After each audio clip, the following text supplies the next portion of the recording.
She was supposed to get married today. Instead, she was being dragged across a church floor by her hair while a room full of people laughed. That's the moment Aurora Hale understood. Nobody was coming to save her. Not her father, not her fiancé, not a single soul in that decorated chapel full of candlelight and cruelty. Nobody. Until the doors exploded off their hinges. If you've ever loved someone who didn't deserve it, stayed somewhere you should have left, or fought to survive when the world bet against you, this story is for you. Watch until the end, hit that like button, and drop your city in the comments below. I want to see exactly how far this story travels. The snow started falling around 4 in the morning, which was the same hour Aurora Hale's life began coming apart at the seams. She was sitting in the back of a Greyhound bus with a cardboard coffee cup going cold in her hands and a duffel bag wedged between her boots and the seat in front of her. Outside the window, the highway stretched endlessly through dark farmland, flat and frozen and ugly under a sky that couldn't decide whether it wanted to storm or just threaten to. Christmas was 3 days away. She hadn't bought a single gift. She hadn't decorated anything. She hadn't done much of anything in the past several weeks except work double shifts at the Hargrove Mountain Hotel and send every spare dollar back to Millhaven, the small dying town in western Pennsylvania she'd been trying to escape for most of her adult life. The reason she was going back now was the same reason she'd been sending the money. Her mother was sick. Not sick like a bad winter cold or a manageable diagnosis with manageable medication. Sick like the kind of sick that required a phone call at 2 in the morning and a doctor's voice that didn't sugarcoat anything. Sick like the kind of sick that cost $140,000 to fix and gave you maybe 6 weeks to figure out where that money was coming from. Aurora didn't have $140,000. She had $1,100 in a checking account and a pair of boots with a split in the left sole that let the cold in every time she stepped in a puddle. But she had Rowan. She kept reminding herself of that. She had Rowan Mercer, her fiancé of 2 years, the man she'd grown up knowing and eventually loved in the patient, weathered way that people love things they've had their whole lives, like a particular road or a particular season. Rowan had money. His family had been in property development for 3 generations. He wasn't rich the way rich people in movies were rich, but he was stable, and stability had always felt more valuable to Aurora than extravagance. She'd called him from a payphone outside the bus station because her cell had died, and she hadn't thought to bring a charger. She told him about her mother. She told him about the surgery. She told him the number, 140, and there was a pause on the line that lasted maybe 4 seconds too long before he said, "I hear you, Rory. Just get home. We'll figure it out together." Together. She'd held on to that word the entire ride. The bus pulled into Millhaven at 6:47 in the morning. The town looked exactly the way she'd left it, gray and quiet and slightly defeated, like a place that had once expected more from itself. The diner on Caldwell Street had a new coat of paint. The hardware store was boarded up. The Christmas lights strung along Main Street were missing a third of their bulbs, and the ones that still worked blinked in an irregular rhythm that was more anxious than festive. Aurora pulled her coat tighter, picked up her duffel, and walked the 6 blocks to her mother's house because the cab she called didn't show up, and she wasn't about to wait. Margaret Hale was 54 years old and looked 70. She was sitting up in bed when Aurora arrived, which was either a good sign or the kind of false energy sick people sometimes produced right before they crashed. Her hair had thinned since September. Her wrists looked like sticks wrapped in paper, but her eyes were the same, steady and dark and proud. And she smiled when Aurora pushed through the bedroom door, and that smile was worth the 8-hour bus ride, and the split boot, and the cold coffee, and all of it. "You didn't have to come," her mother said. "Stop talking," Aurora said, and sat on the edge of the bed and took her mother's hand, and neither of them said anything for a while. Her stepmother, Diane, appeared in the doorway about 20 minutes later with a mug of tea she set on the nightstand without offering it to Aurora. Diane had married Aurora's father, Gerald, when Aurora was 12 years old, and in the 16 years since, she had never once done anything that could be mistaken for warmth. She was thin and angular and precise in her cruelty, the kind of woman who said cutting things with a smile and then looked at you blankly if you reacted. "You look tired," Diane said to Aurora. "I've been traveling since midnight. Rowan called this morning. He wants to see you when you're settled." Aurora looked up. "He called here?" "He's coming for dinner." Diane's expression shifted. Just slightly, just a flicker. in a way Aurora couldn't read. Your father wants to talk to you too, about the surgery, about the arrangements. What arrangements? Dinner, Diane said, and disappeared back down the hallway. Aurora sat with her mother until Margaret fell asleep again around noon. Then she went downstairs and ate a piece of bread standing at the kitchen counter because she was too tired to make anything real and too stubborn to ask Diane for help. Her father came home at 2 in the afternoon smelling like cigarettes and something else, something tense and chemical, the smell of a man running on anxiety and bad decisions. Gerald Hale had once been handsome in a rough, ordinary way. Now he just looked used up. He hugged Aurora too briefly and wouldn't quite meet her eyes. "Good you're home," he said. "How's the surgery looking?" "We're working on it." "Working on it how?" "The hospital said they need the deposit by the 28th. "I know what the hospital said." "Dad," Aurora. He said her name like it was a door closing. "We're working on it. Let me handle it." She let it go. She was too tired to push, and she figured Rowan would tell her more at dinner. She went upstairs and slept for 3 hours in her old bedroom, with its water-stained ceiling and its single window looking out at the dead backyard and the frozen creek beyond. She dreamed about nothing. When she woke up, it was dark outside, and she could hear voices downstairs. Her father's, Diane's, and one other that she didn't recognize. Not Rowan's. She came downstairs in the same jeans and sweater she'd arrived in, hair still creased from the pillow. Rowan was at the table, and across from him sat a man she'd never seen before. He was in his 50s, thick through the shoulders, with the soft, satisfied face of someone who had never been told no. He wore a gold watch that cost more than the house. He was looking at Aurora with an expression she didn't like before she'd even reached the bottom of the stairs. "Aurora," her father said, standing up too fast. "This is Clifton Bennett. He's a business associate." Bennett smiled. His teeth were very white and very even. "I've heard a lot about you." Aurora looked at her father. "What kind of business?" "Sit down," Diane said. "Dinner's getting cold." The dinner was strange in a way she couldn't name for the first 40 minutes. Too polished, too prepared, the conversation moving in loops that always bent back toward her. Bennett asked her questions that were too personal for a first meeting. What did she want out of life? Did she see herself in Millhaven long term? Had she ever thought about traveling? Rowan sat across from her and ate his food and said almost nothing. He wouldn't look at her directly. She kept catching him glancing sideways at her father. She put her fork down at the 45-minute mark. "What's happening?" she said. The table went quiet. "I want someone to tell me what's actually happening right now, because this doesn't feel like dinner. This feels like something else." Her father cleared his throat. "Aurora." "Gerald." Bennett set his wine glass down. "Let me." He turned to her with that same settled, comfortable smile. "Your family has a situation. Medical debt. Significant. The kind that doesn't resolve itself." He gestured lightly with one hand. "I have the means to make that problem disappear. Every cent of it. Your mother gets her surgery, her recovery, the best care available. The house gets taken care of. Your father's debts, and there are others, your daughter may not know the full scope, those get handled too." Aurora was very still. "And in exchange for what?" "You'd come with me." He said it the way you'd say you'd like another cup of coffee. Casual. Already decided. "We'd marry. You'd want for nothing. It's a practical arrangement." She looked at her father. He was looking at the tablecloth. "You're selling me," she said. "Aurora, you're selling me." She said it again because it needed to be said twice to be real. "For how much?" The silence was its own answer. 10 million, Diane said. Because, of course, it was Diane who said it. "He's paying 10 million for the arrangement. Your mother's surgery is covered. The house is covered. All of it." Aurora pushed back from the table. Her chair scraped against the floor. Rowan finally looked at her, and in his eyes she saw something that broke something inside her chest. Not guilt, not shame. Calculation. The look of a man who had already run the numbers and made his peace with the outcome. "Rowan," she said. "Rory." His voice was careful, neutral. "It makes sense. Think about it. Think about what your mother needs. You knew." She heard her own voice like it was coming from somewhere outside her body. "You knew about this."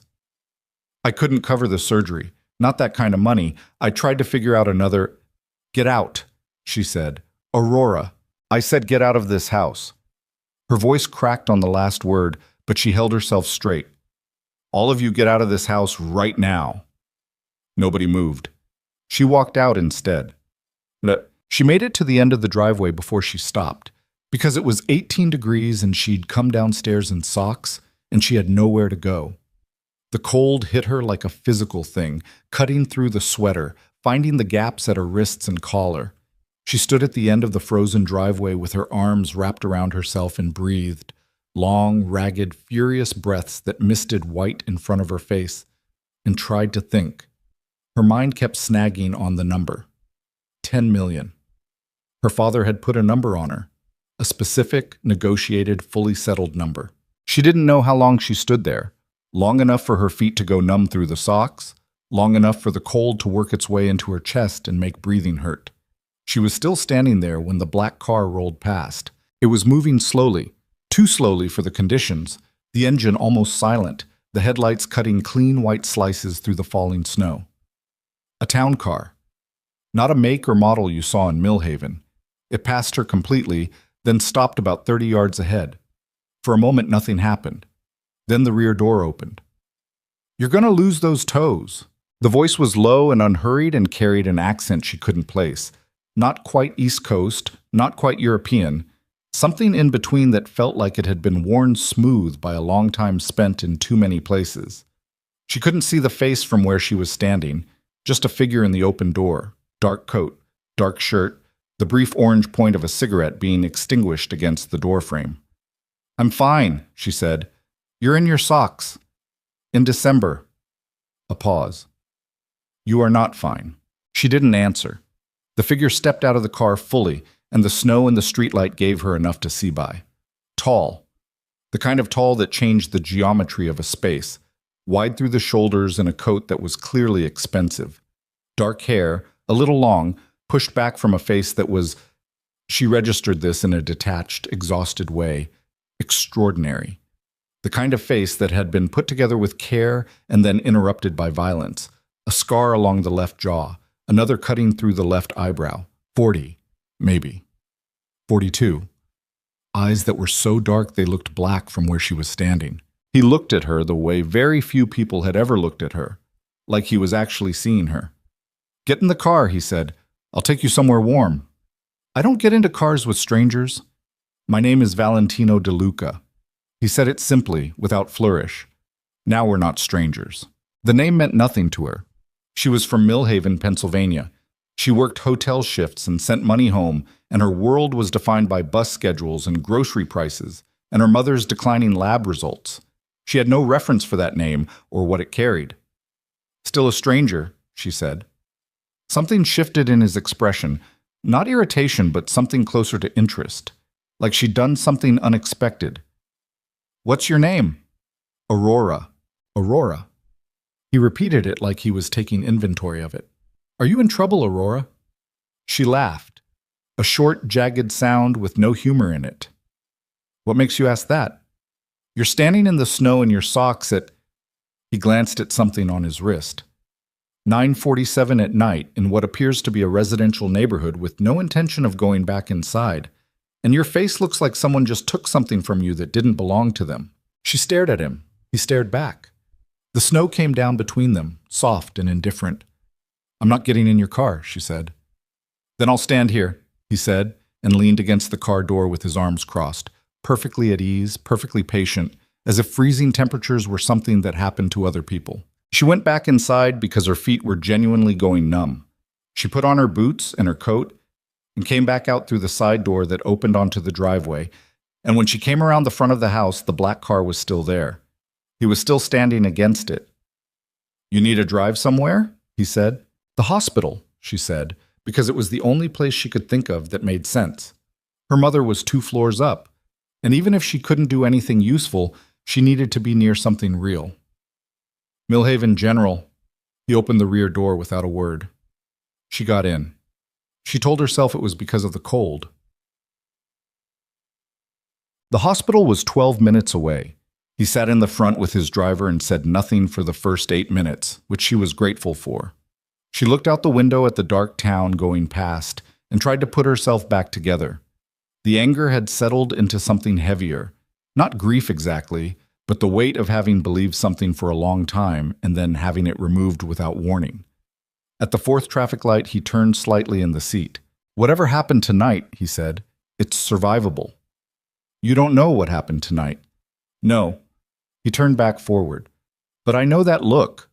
She wanted to ask him what look. She didn't. At the hospital, she thanked him without looking at him and got out and went through the sliding glass doors into the fluorescent warmth of the lobby. She didn't look back at the car. She went upstairs and sat in the chair beside her mother's bed and held her hand while Margaret slept, and the monitors beeped their steady, small reassurances, and she stayed there until 3 in the morning, when a nurse gently told her visiting hours had ended and she should go home and rest. She didn't go home. She walked to the all-night diner on Caldwell Street and ordered coffee. She didn't drink and sat in a corner booth until her phone charged enough to turn on. She'd found the charger jammed at the bottom of her duffel. And then she opened her banking app and looked at her balance for a long time. $1,143. Her next shift was 2 days away, in a hotel that was a 9-hour bus ride from here. She was staring at the number when the diner's bell chimed above the door. He came in out of the snow still wearing the same dark coat, and he didn't look around the diner the way people looked when they were searching. He looked at her directly, immediately, which meant he'd known she was here, or he was the kind of man who simply always found what he was looking for. He crossed the diner, pulled out the chair across from her without asking, and sat down. "Why are you following me?" she said. "I'm not." He signaled the waitress for coffee with 2 fingers. "I'm staying at the only hotel in this town that's still open, which happens to be 2 doors down. I saw your light through the window. You recognized me through a diner window at 3 in the morning. I have a good memory for faces." He settled back in the chair and looked at her with that same unnerving directness. "You didn't drink your coffee." "I don't want coffee. I just needed somewhere to sit." "Then sit." He pulled out his phone, looked at something briefly, put it away. "I'm not going to bother you." He didn't for almost 20 minutes. He drank his coffee. She watched him sideways and told herself she was just people watching, which was a lie, because there was nothing casual about the attention she was paying him. He was, and she was too exhausted and too raw to pretend otherwise, the most quietly commanding presence she'd ever been in proximity to. Not loud about it, not performing it, just present in a way that made everything adjacent to him feel less consequential. "My mother is dying," she said, because the silence had gotten too heavy, and the words had been sitting in her chest all night wanting out. He looked up. He didn't say he was sorry. He didn't say anything for a moment. "What does she need?" he said. "A surgery she can't afford, that nobody in my family can afford unless they sell me to pay for it, which—" She stopped. Her voice had done something she didn't want it to do. She pressed her lips together, breathed through her nose, got it under control. "Which is apparently what my father decided to do." A silence. Then, "Someone made you an offer. Someone offered to buy me for $10 million. My father agreed." She picked up her coffee cup, set it back down. "My fiancé knew about it and didn't tell me." Valentino De Luca said nothing. He looked at her with an expression she couldn't fully read, something careful and measured, and beneath that something else, something that had sharpened and gone very still. "What's the surgery cost?" he said. "Why?" "I'm asking." $140,000. He reached into his coat, pulled out a phone, typed something. "What hospital?" "Why are you—" She leaned forward. "What are you doing?" "Making a call." He looked up. "What hospital, Aurora?" "Millhaven General. But you're not paying for my mother's surgery. I don't know you. You don't know me. People don't just—" "I do." He said it the way you stated facts. Not arrogant, factual. Like the sky being gray or the diner being warm. "I do things that need doing. The money is irrelevant to me. Your mother's surgery is not irrelevant to you. So—" She stared at him. He held her gaze without any particular effort. "What do you want in exchange?" she said. "Nothing. People always want something." "Then consider it an exception." He went back to his phone. "What's your mother's name?" She should have said no. She should have gotten up and walked back to her father's house and figured something else out. She should have done a lot of things. Instead, she sat in the corner booth of the only all-night diner in Millhaven, Pennsylvania, at 3:40 in the morning on the 22nd of December, and she told a stranger her mother's name. She didn't understand yet what she'd started. He was gone in the morning, not just from the diner, from the hotel, from the town. She went by the hotel out of an impulse she didn't fully examine, and the woman at the desk told her the guest in room 12 had checked out at 5 a.m. Aurora stood at the desk for a moment, feeling something she couldn't name. Relief, probably. She was relieved. That was the reasonable thing to feel. Her phone rang while she was walking back.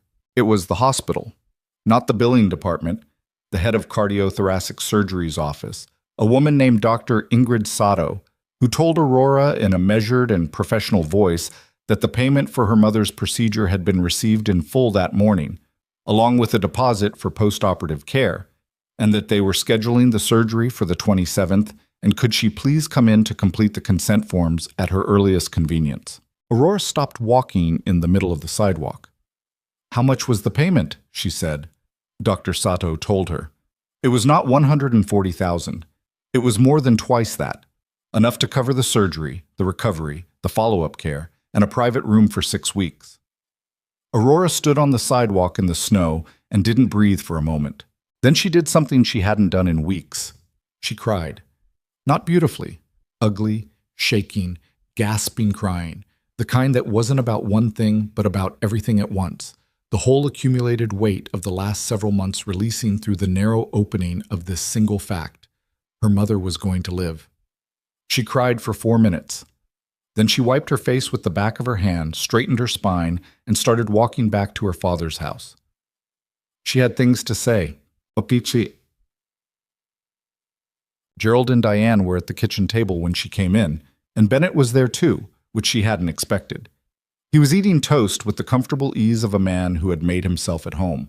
Her father looked up with the particular expression of a man waiting for either a surrender or an explosion. Aurora set her phone on the table. On the screen was the email from Millhaven General confirming the payment. "My mother's surgery is paid for," she said. The silence that followed had a specific texture. Confusion. Recalculation. Bennett's eyes went from the phone to her face. "Someone paid for it this morning," she said. "Which means your $10 million, Mr. Bennett, buys you nothing. My mother doesn't need it. I don't need it. And I don't need to go anywhere with you." Bennett put down his toast. His pleasant expression hadn't changed, but the eyes above it had gone flat and hard. "Who paid for it?" "That's not your business." "It's entirely my business. Your father and I had an arrangement." "My father had an arrangement." She looked at Gerald. "Not me." "You never had my agreement. You made a deal about a person without that person's consent, which means—" She was keeping her voice steady through will alone. "It's not a deal. It's nothing. It's you deciding you owned something you never owned." Gerald stood up. "Aurora. Aurora, the situation is more complicated than—" "You sold me," she said it quietly, "for $10 million to a man I'd never met, on Christmas." She picked up her phone. "I want you to understand that I will never forget that. And I need you to understand that the only reason I'm not walking out of this town right now and never coming back is because Mom is upstairs, and she needs someone here who actually gives a damn about her." She went upstairs. The next 4 days were a siege she endured through teeth-gritted practicality.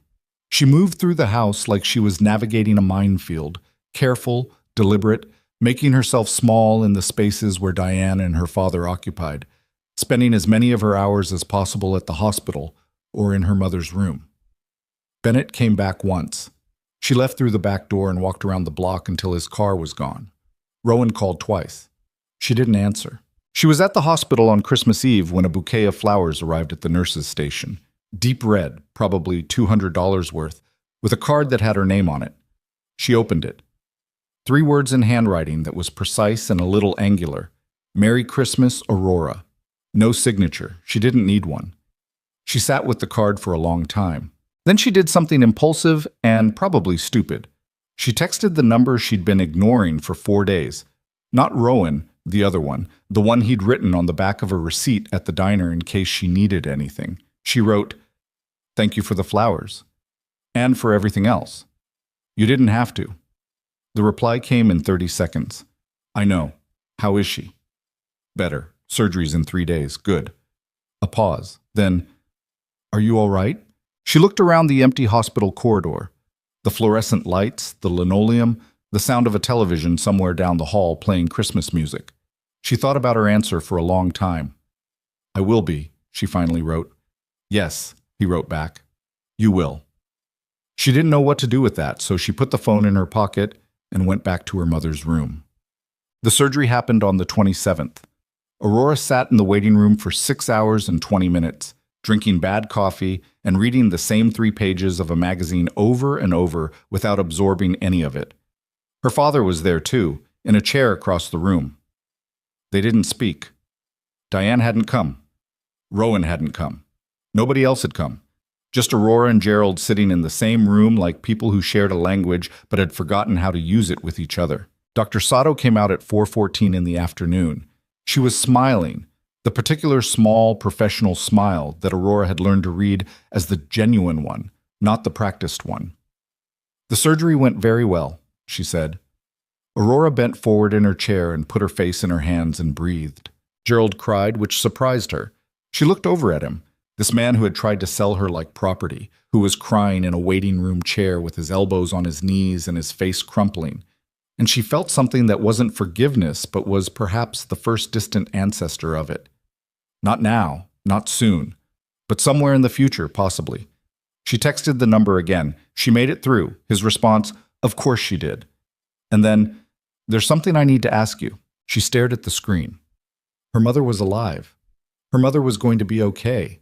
The surgery was done, the bills were paid, the worst of the worst had been survived. She was sitting in a hospital waiting room with bad lighting and a half-eaten vending machine sandwich, and she was going to be all right. What is it? She typed. His response came in 2 parts. First, have dinner with me.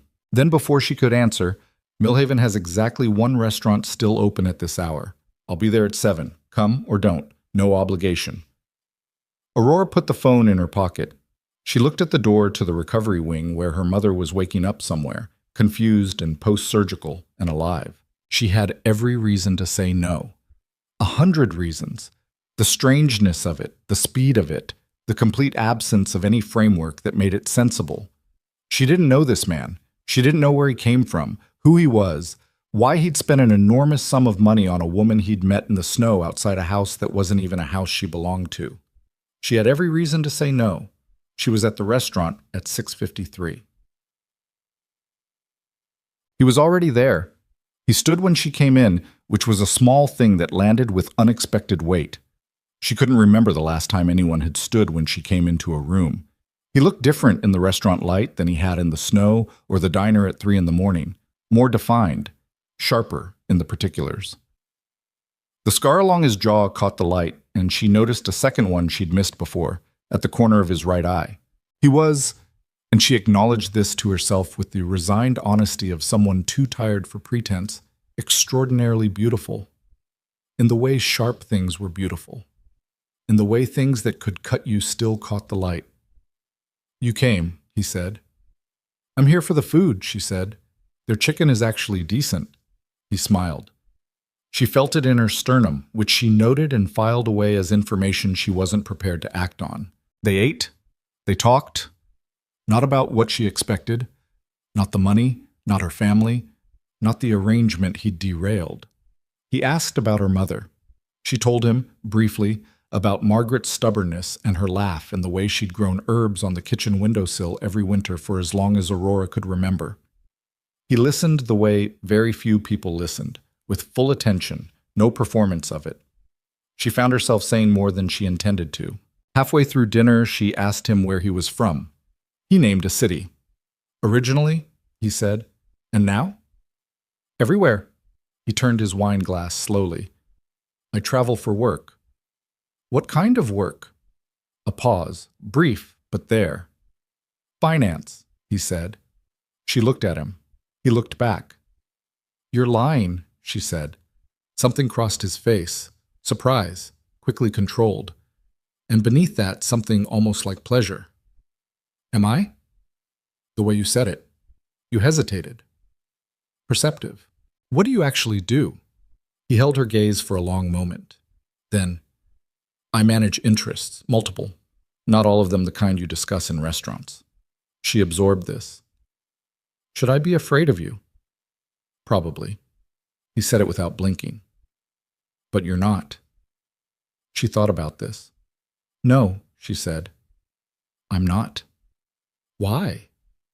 Because you paid for my mother's surgery, she said. People don't spend that kind of money to harm someone they've never met. Some do. You didn't. She picked up her fork. So, whatever else you are, you're not that. He studied her with that specific expression, the one she'd first noticed at the diner, the one that felt like being seen by something very old and very patient. Aurora, he said. What? I'm going to ask you something, and I want you to understand that it's a serious question, not a joke, not a gesture. He set down his own fork. I need a wife. The restaurant sounds continued around them, clinking, murmuring, the distant sound of a television at the bar. Excuse me, she said. An arrangement. A marriage that is mutually beneficial.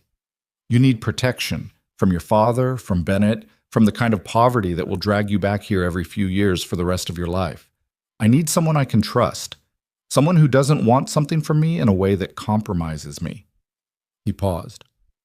I've been looking for a specific kind of person for a specific kind of arrangement, and in 2 days in this town, I have not encountered a single person who comes close except you. You've known me for 2 days. I'm aware of that. You don't know anything about me. I know you went back inside a house you should have walked away from because your mother needed someone nearby. I know you chose the worst coffee in Millhaven to cry in a diner booth at 3 in the morning rather than break down in front of people who'd already disappointed you. I know you texted me thank you before you texted anyone else. He held her gaze. I know enough. Aurora put down her fork. She breathed. The chicken was cold now, and she didn't care. I'm already engaged, she said, to a man who watched someone offer to buy you and said nothing. She had nothing to say to that. Think about it, he said. That's all I'm asking. Think about it. He reached into his coat and set a card on the table. I'm here through the 30th. After that, I won't ask again. She looked at the card. She didn't pick it up. I'll walk myself home, she said, and stood up. He didn't stop her. He didn't follow. She walked out into the Christmas Eve cold with her coat buttoned wrong because she'd done it too fast. And she walked the 6 blocks back to her father's house with the snow coming down around her and her chest full of something she didn't have a name for. She didn't think about Rowan once the entire walk. That frightened her more than anything else had. The 30th came faster than it should have. Her mother was recovering. Slowly, carefully, the way Margaret did everything, with the stubborn dignity of a woman who had never asked anyone for more than what was reasonable. Aurora spent the days at the hospital and the nights in her old bedroom, and she did not call Rowan, and she did not contact Valentino, and she told herself she was fine with that. She was moving toward a decision by a process of stillness, the way silt settled to the bottom of still water. The morning of the 30th, she got a text from a number she didn't recognize. It had a photograph attached. She opened the photograph. It was a document, a legal document, from a firm she didn't recognize with her name on it, and beneath her name, a sum, not 140,000, something much larger. The text beneath the photograph said, "Your father's other debts, the ones he didn't tell you about. Bennett holds the notes. You have 48 hours before he calls them." She read it twice. Her hands were very still. She called the number. He answered on the second ring. "You knew," she said. "I found out this morning. My father owes Bennett money. Significant money. Bennett planned this from the beginning. The dinner, the offer, the deadline. If you refuse him, he calls your father's debts. The house is collateral. Your mother loses her home while she's still recovering." Aurora sat on the edge of her bed. The room was very quiet. Outside the window, snow was falling again. "What do I do?" she said, and hated herself for asking, but asked anyway. A pause. "There's a flight out of Pittsburgh at 2 this afternoon," he said. "My plane. I can have a car there in 40 minutes. You want me to run away with you? I want you to come with me," he said. "There's a difference." "There might not be. Aurora." His voice was different. Not softer exactly, but stripped of the careful distance he usually maintained, more direct. Bennett is not a safe person. I know the kind of man he is better than you do. If you're here when he moves on your father's debt, I'm not afraid of him. I know you're not. That's part of the problem. Another pause. I can make this go away. All of it. Bennett's notes, your father's debts, every piece of it. But I need you to get on the plane. The snow came down outside. Her mother was 2 miles away, sleeping in a hospital bed, alive because of this man. You're still asking me to marry you, she said. Yes? I haven't said yes. I know. Getting on the plane isn't saying yes. I know that too. She looked at the card he'd left on the restaurant table. She'd picked it up on the walk home, though she hadn't told herself she was going to. It had been sitting on the nightstand for 8 days. 40 minutes, she said. The car will be there in 35. She hung up. She looked around the room, the water-stained ceiling, the dead backyard, the frozen creek, the place where she'd grown up surviving. She pulled her duffel bag out from under the bed and started to pack. She was almost done when her phone rang. Not Valentino's number. A local number she almost didn't answer. It was Rowan. I need to talk to you, he said. His voice was strange, urgent in a way she'd never heard from him. Before you do something you can't take back, I need to tell you something about that man, about DeLuca, about who he actually is. Her hand tightened around the phone. What? She said. Not on the phone. In person. Come to the church on Hartwell Road. A pause. I know you're leaving. I can see the car on the way. Just 30 minutes, Rory. Give me 30 minutes. I need to show you something about what you're getting yourself into. She stood in the middle of her childhood bedroom with her half-packed duffel at her feet and the phone at her ear, and 35 minutes before a car arrived to take her to a plane. And the boy she'd trusted most of her life was on the other end of the line, telling her to stop. She looked at the nightstand, at the card, at the window, where the snow was still falling. She went to the church. The church on Hartwell Road was not a place Aurora had ever spent much time. It was old, older than most of the town, built from dark stone that had gone almost black with age and weather, set back from the road behind a row of bare oak trees whose branches crossed overhead like fingers interlocked. The parking lot was empty except for Rowan's truck, a beat-up gray F-150 she'd ridden in 100 times. The passenger seat still wearing the crack in the vinyl she'd put there with her house key 3 summers ago when she was digging for her phone. She parked the cab, she'd called one, not wanting to ask her father for the car, and told the driver to wait. He gave her a look that said he wasn't going to wait forever, and she said 10 minutes and got out. The cold hit her immediately. It was sharper here than in town, the wind moving through the oak trees without anything to stop it, carrying the particular bite of late December in the hills. Her breath came out in white bursts. The duffel was still in the cab. She'd left it there deliberately, which told her something about how much she trusted this. Rowan was inside the entry, not the main hall, standing in the small vestibule between the outer and inner doors with his coat still on and his hands shoved in his pockets. He looked rough, hadn't shaved in days. Eyes that were red at the corners in a way that could have been cold air or sleeplessness or something else entirely. He looked at her when she pushed through the outer door, and something crossed his face. Relief, she thought, and then something underneath that she couldn't pin down immediately. You actually came, he said. I said I would. You've got 10 minutes, Rowan. You're really leaving. 9 minutes and 50 seconds. He exhaled, ran a hand through his hair, the gesture she'd known since they were 17, the one he made when he was stalling. I need you to understand something before you go. About DeLuca. Then say it. He's not... He stopped, tried again. Do you know who he is? Actually, who he is? He told me he's in finance. Rowan laughed. It was a short, ugly sound. Finance, yeah. He reached into his coat and pulled out a folded sheet of paper. She recognized it as a printed web page, the kind of thing you found at 2 a.m. when you were desperate and Googling names. He held it out. She looked at it without taking it. The headline was in Italian. She didn't read Italian, but the photograph below the text, black and white, clearly from a news archive, a crime scene, police tape, several official-looking men standing outside a building with blown-out windows, was legible in any language. Beneath the photograph, a name, DeLuca. What is this? She said. That's from a Milan newspaper 3 years ago. 14 people died in that building. Rowan's voice had dropped, gone flat and deliberate. The building was traced to a holding company that was traced to another holding company that was traced to a man who has never once been charged with anything because the witnesses keep disappearing. He tapped the paper. That's your finance guy. Aurora was quiet. The wind rattled the outer door in its frame. You looked him up, she said. Of course I looked him up. The second you stopped answering my calls, I started making some. I talked to a guy I know who works fraud investigation in Pittsburgh. He knew the name immediately. Said the DeLuca family has run half the eastern seaboard since before we were born. Not run like business. Run like... He stopped. You know what I mean. Say it anyway. Organized crime, Aurora. The real kind.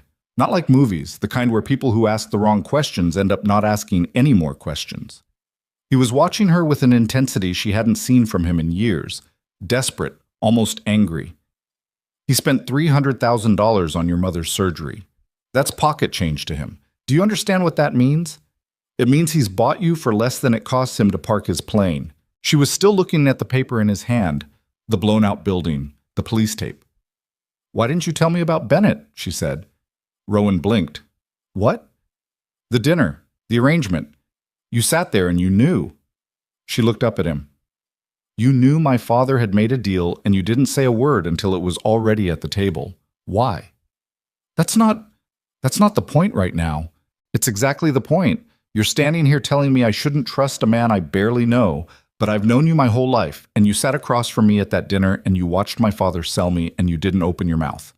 Her voice was steady. She'd needed it to be steady for this, and it was. So I need to understand why, before we talk about anything else. Rowan looked at the floor. The vestibule was very small. Their breath was visible between them. Bennett had money in my business, he said. The development company. He's been an investor for 2 years. If I'd blown up that dinner, he would have pulled his money. It wasn't just his money. He had documentation on some deals that weren't totally... He stopped, started again. I was in a corner. I know how that sounds. I know it sounds like exactly what it is. But I thought if you agreed, if it was what you wanted to do to help your mother, then you thought I might actually agree. People make compromises, not that one. She stepped back. One step, but deliberate. Not that particular compromise, Rowan. Not ever. He was quiet. The fight went out of his eyes. What was left behind was something smaller and sadder and more honest. And she recognized it because she'd worn the same expression standing in her father's kitchen 4 days ago. The expression of a person who knew exactly who they were now that it mattered.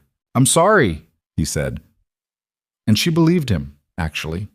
She believed he was sorry. It didn't change anything, but it was true. And truth was the minimum she owed him acknowledgement for. I know, she said.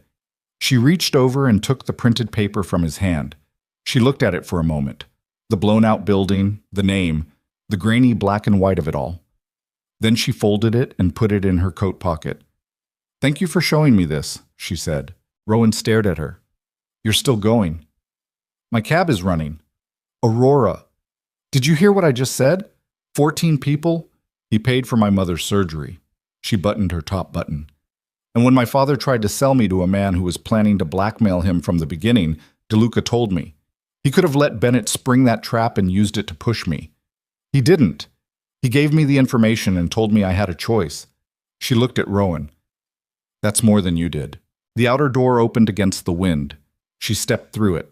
The cold wrapped around her immediately, thorough and impersonal. You're going to get hurt, Rowan called after her. She kept walking. He's going to destroy you. People like that, they don't keep people safe, they collect them. You're going to be another thing he owns.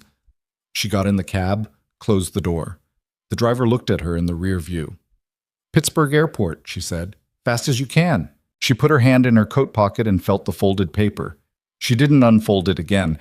She looked out the window at the town going past. The diner, the hardware store, the Christmas lights missing a third of their bulbs, and she breathed steadily, and she didn't let herself think about what Rowan had said.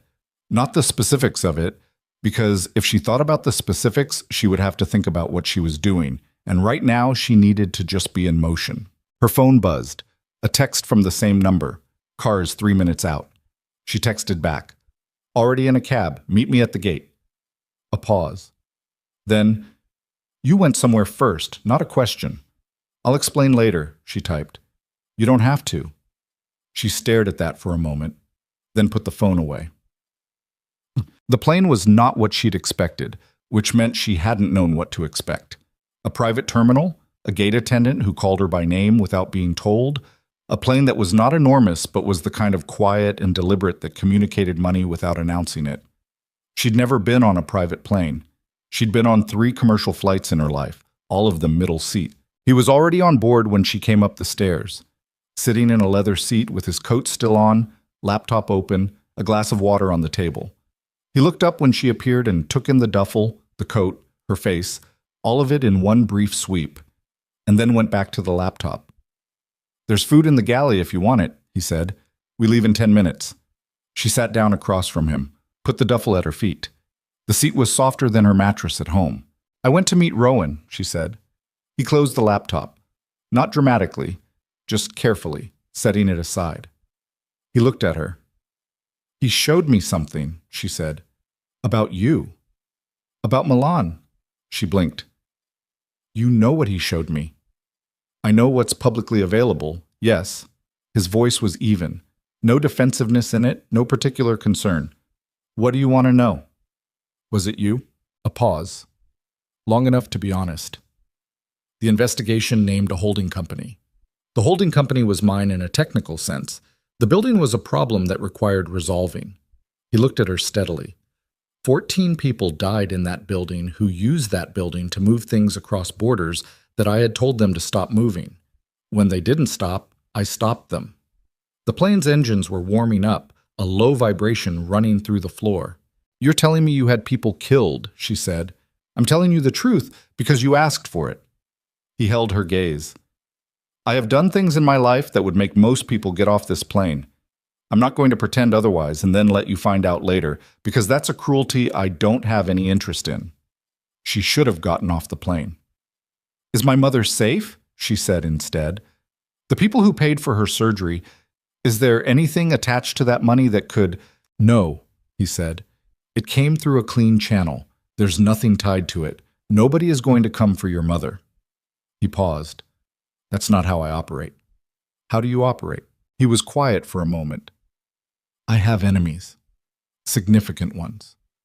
Some of them would target people adjacent to me if they thought it would produce a result. That's a real risk that I want you to understand clearly. He let that sit. But your mother is not adjacent to me, and I have the means to ensure she stays that way.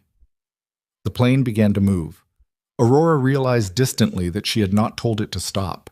She was sitting in this seat and the plane was taxiing and she was letting it happen. Where are we going? She said. New York. I have a residence there. You'll have your own floor, your own staff. You don't have to see me except when it's necessary. Define necessary. There are events, functions. My associates know I've been looking to formalize certain arrangements. A wife is a statement of stability in my world. It communicates things that words don't. He paused. In exchange, you'd have full access to resources that make your current financial situation unrecognizable. Your mother's ongoing care. Protection for yourself and anyone connected to you. He looked out the small window. The runway lights were moving past. And I will not ask anything of you that you don't consent to. Ever. She looked at his profile, the jaw scar catching the cabin light, the hands on the armrests, large, still, with the particular stillness of someone who had learned a long time ago that stillness was power. You're very calm about this, she said. About what? About the fact that I might still say no. We could land in New York and I could get a cab and you'd never see me again. You're acting like that possibility doesn't concern you. He looked back at her. Would it change anything if I acted otherwise? She considered this. No. Then why waste the energy? A small thing happened in his expression. Not quite a smile, but the precursor to one. I'm asking you, not telling you, not maneuvering you. You've already seen me pay for something with nothing required in return. You know I'm capable of that. He tilted his head slightly. If you decide you want to leave, I'll make sure you have what you need to do it cleanly. She turned that over, looked for the angle in it, couldn't find one that felt certain. The plane lifted. She was in the air before she'd made a decision she could name. New York, in the last days of December, felt like a city that had given everything it had to Christmas and was now running on fumes and stubbornness. The streets were still lit up, but the energy had changed, something post-celebration and slightly raw, the way people felt the morning after something they'd worked hard toward had passed. The residence was in a building that didn't advertise itself. No doorman in costume, no lobby chandelier, none of the obvious signals. Just a quiet street in the upper 60s, a door that opened with a code, an elevator that required a key. Valentino led her through it with the efficiency of someone who did not need to perform his surroundings because the surroundings already knew him. Her floor, the 12th, was larger than any apartment she'd ever been in. High ceilings, windows looking out over the park, furniture that managed to be expensive without being uncomfortable. A bedroom with a bed the size of her childhood bedroom. A bathroom with a bathtub she could actually lie down in. A kitchen stocked with things she hadn't seen in a grocery store in years. He showed her through it in under 4 minutes, pointed to the phone on the kitchen counter, said there was a direct line to the building's staff and his number was already programmed in, and then moved toward the elevator. "I'm on 17, he said. "I have calls until midnight. If you need anything..." "What happens now?" she said. "Practically. What does this actually look like day to day?" He stopped, turned. "You settle in. Get your bearings. We meet in a few days and discuss the legal arrangements. There would be an agreement, terms clearly written, your own attorney reviewing everything. Nothing moves forward until you're comfortable with the documentation. And the wedding. When you're ready, there's no immediate deadline." She looked at him. He was standing at the elevator with his hand on the doorframe, and he looked, for just a moment, in the imperfect lighting of the hallway, less like the architecture of a powerful man and more like a person. Just a tall, scarred, exhausted person standing in a doorway at the end of a long day. "You don't actually know me," she said. It wasn't an accusation, just a fact she needed to say out loud. "No," he said. "Not yet." The elevator came. He stepped in. Valentino. She didn't know why she used his name. She hadn't used it until now. He looked at her. "Yes." "The building in Milan." She watched his face. Did any of them not know what they were part of? Did any of them just work there? The question landed in the silence between them, and she watched him decide whether to answer it honestly. "No," he said finally. "Every one of them knew." She nodded. The elevator doors closed. She stood in the hallway for a moment. Then she went into the kitchen and found a box of pasta and a jar of tomato sauce, and she made herself dinner for the first time in 4 days, and she ate it standing at the kitchen counter looking out at the city lights. And she let the week happen to her all at once. The bus, the diner, the hospital waiting room, the plane, all of it. And when it was done moving through her, she was still standing, which she decided to count as something. 3 days passed in a specific kind of quiet. She slept more than she had in months. She called the hospital every morning and spoke to her mother every afternoon. Margaret's voice getting incrementally stronger each day, asking careful questions about where Aurora was and whether she was all right. Aurora said New York, and Margaret said why New York, and Aurora said she'd explain later. And Margaret said that phrase had never in her experience meant anything good. Valentino's attorney, a woman named Carla Rice, who wore glasses and spoke in precisely measured sentences and clearly found nothing unusual about drafting marriage agreements for men like Valentino, came to the 12th floor on the second day with a briefcase full of documents. The agreement was 61 pages. Aurora read every one of them. It took her 4 hours, and she made notes in the margins with a pen she found in the kitchen drawer. She had questions. Carla Rice answered them without flinching. She met with Valentino on the 3rd evening in a room on the 14th floor that seemed to function as an office. Dark wood, books that had actually been read, a desk with papers on it that looked like actual work rather than decoration. He was on the phone when she came in, said something brief and non-English into it and set it down. 17 questions, she said, setting the annotated agreement on his desk. He looked at it. "You wrote in the margins. It's easier to reference." He picked it up. Looked at the first page of notes. Something shifted in his expression. Quick, contained, almost amused. He set it down. Go. She went through all 17. He answered 14 directly, agreed to amend 2 of the clauses she'd flagged, and on the 17th, a question about her freedom of movement, specifically whether she could travel independently without notification, he was quiet for a moment. I'd want to know where you are, he said. Not permission, information. Why? Because there are people who would use you to get to me. They need to know you exist first, which takes time. But it's not unlimited time. He met her eyes. It's not control. It's logistics. It feels like control. I know it does. He held her gaze. I'm asking you to trust a distinction that you have no reason yet to trust. I'm aware of the ask. He paused. If I ever use that information to restrict you, you can walk. The agreement covers it. Clause 44. She'd read Clause 44. It did cover it. I'll amend 17 to reflect the distinction, Carla Rice said from the corner, without being invited into the conversation, the way lawyers did. Aurora looked at Valentino for a moment. He looked back. Okay, she said. He nodded. No triumph in it. No relief even. Just acknowledgement, the way you acknowledged weather. She signed the agreement the following morning. Chad. The wedding was small. Deliberately, specifically small.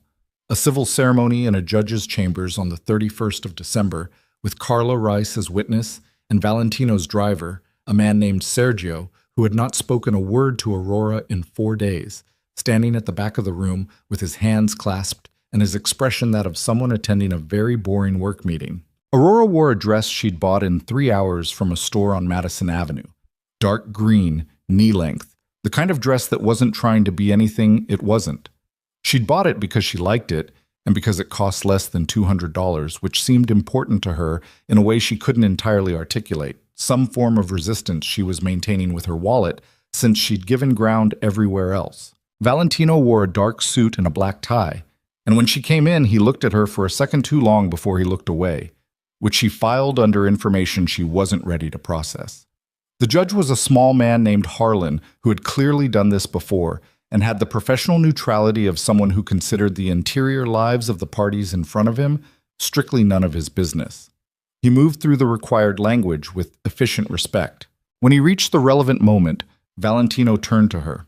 Up close, the closest she'd stood to him in any non-transactional way. The details were different. The eyes, which she'd clocked as dark, had something in them that she hadn't seen from a distance. Not warmth, exactly, but the possibility of it. Like a room where the fire has recently gone out and the warmth is still in the walls. She said what she was required to say. He said what he was required to say. His voice was the same as it always was. Level, low, unhurried. He put the ring on her finger without ceremony. A ring she hadn't seen before, set with a stone the color of deep water. She looked at it on her hand, and it was the most foreign thing she'd ever felt. They signed the certificates. Outside the judge's chambers, in the hallway, she stood next to her new husband and looked at the door they'd just come through. Happy New Year, she said, because it was 11:43 on December 31st. Yes, he said. They took separate cars back to the building. She went to the 12th floor, and he went to the 17th. And she stood at her kitchen window watching the city count down to midnight. And when the fireworks started over the park, she pressed her hand flat against the glass and watched them color the sky. And she tried to locate herself in the sequence of events that had brought her here and couldn't quite do it. Her phone buzzed. A number she didn't recognize, not the area code for any place she'd ever lived. The text read, "Congratulations on your marriage, Mrs. DeLuca. My brother has terrible taste, but even he occasionally gets something right. We should meet." She read it twice. Then she screenshot it and called Valentino. He picked up on the first ring. "Someone just texted me," she said, "calling themselves your brother." A silence on the line, brief but absolute. The kind of silence that had a shape. "Don't respond to that," he said. "Who is he?" Another silence. This one longer. "His name is Lucian," Valentino said. And the way he said it, the specific flatness of it, the way all the controlled steadiness in his voice went tight on that single word, told her more than anything that followed could. "Should I be worried?" she said. Valentino looked out the window of his penthouse at the same fireworks she was watching from 12 floors below and he said nothing for long enough that the silence became its own answer. Then, "Don't leave the building tonight." "Valentino, I'll explain in the morning." A pause. "Lock your door, Aurora." The line went dead. She stood at her window with the fireworks exploding over the park, and the stranger's text glowing on her screen and her new husband's voice still sitting in her ear. And for the first time since she'd gotten on that plane, she felt the true weight of what she had walked into. Not fear, exactly. Something worse. The particular cold clarity of understanding that the thing you have chosen is larger than you were told, wider than you imagined, and that somewhere in its perimeter there is a door you didn't know existed, and it has just been knocked on. She locked her door. She did not sleep. She didn't sleep, but she tried, which was its own kind of exhausting, lying in the dark with her eyes closed and her mind running hard laps around the same track. Lucienne. The name sat in her chest like a splinter, small and specific and deeply uncomfortable, the way Valentino had said it. The flatness, the tightness underneath the flatness. She'd spent enough time around people who controlled their reactions to recognize when the control itself was the tell. She got up at 5:30 because lying down had stopped being useful, made coffee, stood at the window while the city came gray and slow out of the dark, the park below still carrying the debris of last night's celebrations. Paper, abandoned bottles, the occasional scrap of something that had once been festive. New Year's Day. She was a married woman. She was standing in a kitchen that wasn't hers in a city she didn't belong to, married to a man she'd known for 11 days, and somewhere in the architecture of that man's life, there was a brother who had texted her at midnight to introduce himself. She read the text again. "My brother has terrible taste, but even he occasionally gets something right." Condescending. Deliberate. The specific tone of someone who wanted her to know they found her interesting before they wanted her to know anything else. She deleted it. Then, after a moment, undeleted it. Evidence was evidence. Valentino knocked on her door at 7. She knew it was him. The knock was like he was, unhurried, not loud, the kind of knock that didn't repeat itself because it assumed it would be answered. She opened the door. He looked like he hadn't slept either, which she noted with the detached precision of someone cataloging relevant information. Same suit, different shirt. The jaw tense. He was carrying 2 cups of coffee from somewhere outside the building, which surprised her. The idea of him going out to a coffee shop, standing in a line, doing something that ordinary. He held one out. She took it. "Come up," he said. "I'll explain." The 17th floor was different from hers, less finished somehow, more lived in, more evidence of actual habitation. A desk covered in papers, a couch with a throw blanket pushed to one side, bookshelves that were working bookshelves, crammed and impractical, with things tucked horizontally on top of vertical rows. She looked at the books while he set down his coffee and pulled a chair to the center of the room, the way someone arranged things when they were preparing to talk about something they'd arranged before in their head. She sat on the couch. He sat in the chair. The city outside the windows was white with winter light. "Lucien is my younger brother," he said. "By 4 years. We were not raised together. Different circumstances. I won't go into the details. He came into my world when he was 22, and I let him in because he was family, and I had very few people I considered that." He paused, looked at his hands. "That was a mistake I've been managing for the past 8 years." Managing how? He wanted position, authority. I gave him what I could safely give him and kept him away from what I couldn't. He looked up. He didn't accept that. He built his own operations parallel to mine, using resources and connections that he accumulated because of the access I'd given him. When I found out 3 years ago, I cut him off. Took back what I could take back. The rest, he made a small, precise gesture.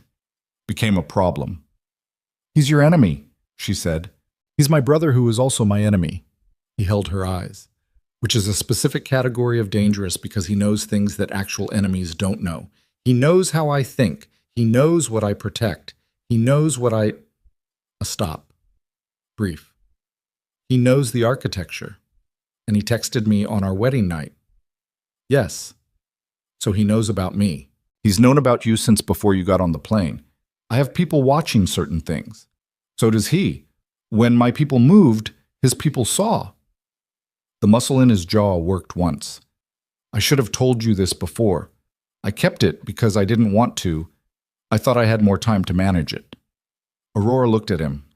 You thought you could fix it before it became my problem. Something moved in his expression, not quite discomfort. The specific look of a man who has been accurately described. Yes. That's not a partnership. No. He held her gaze. It's not. I'm telling you now. She wrapped both hands around the coffee cup. What does he want? He wants what he's always wanted. The operation. The full scope of it. Valentino's voice stayed level, but the effort behind the level was visible to her now.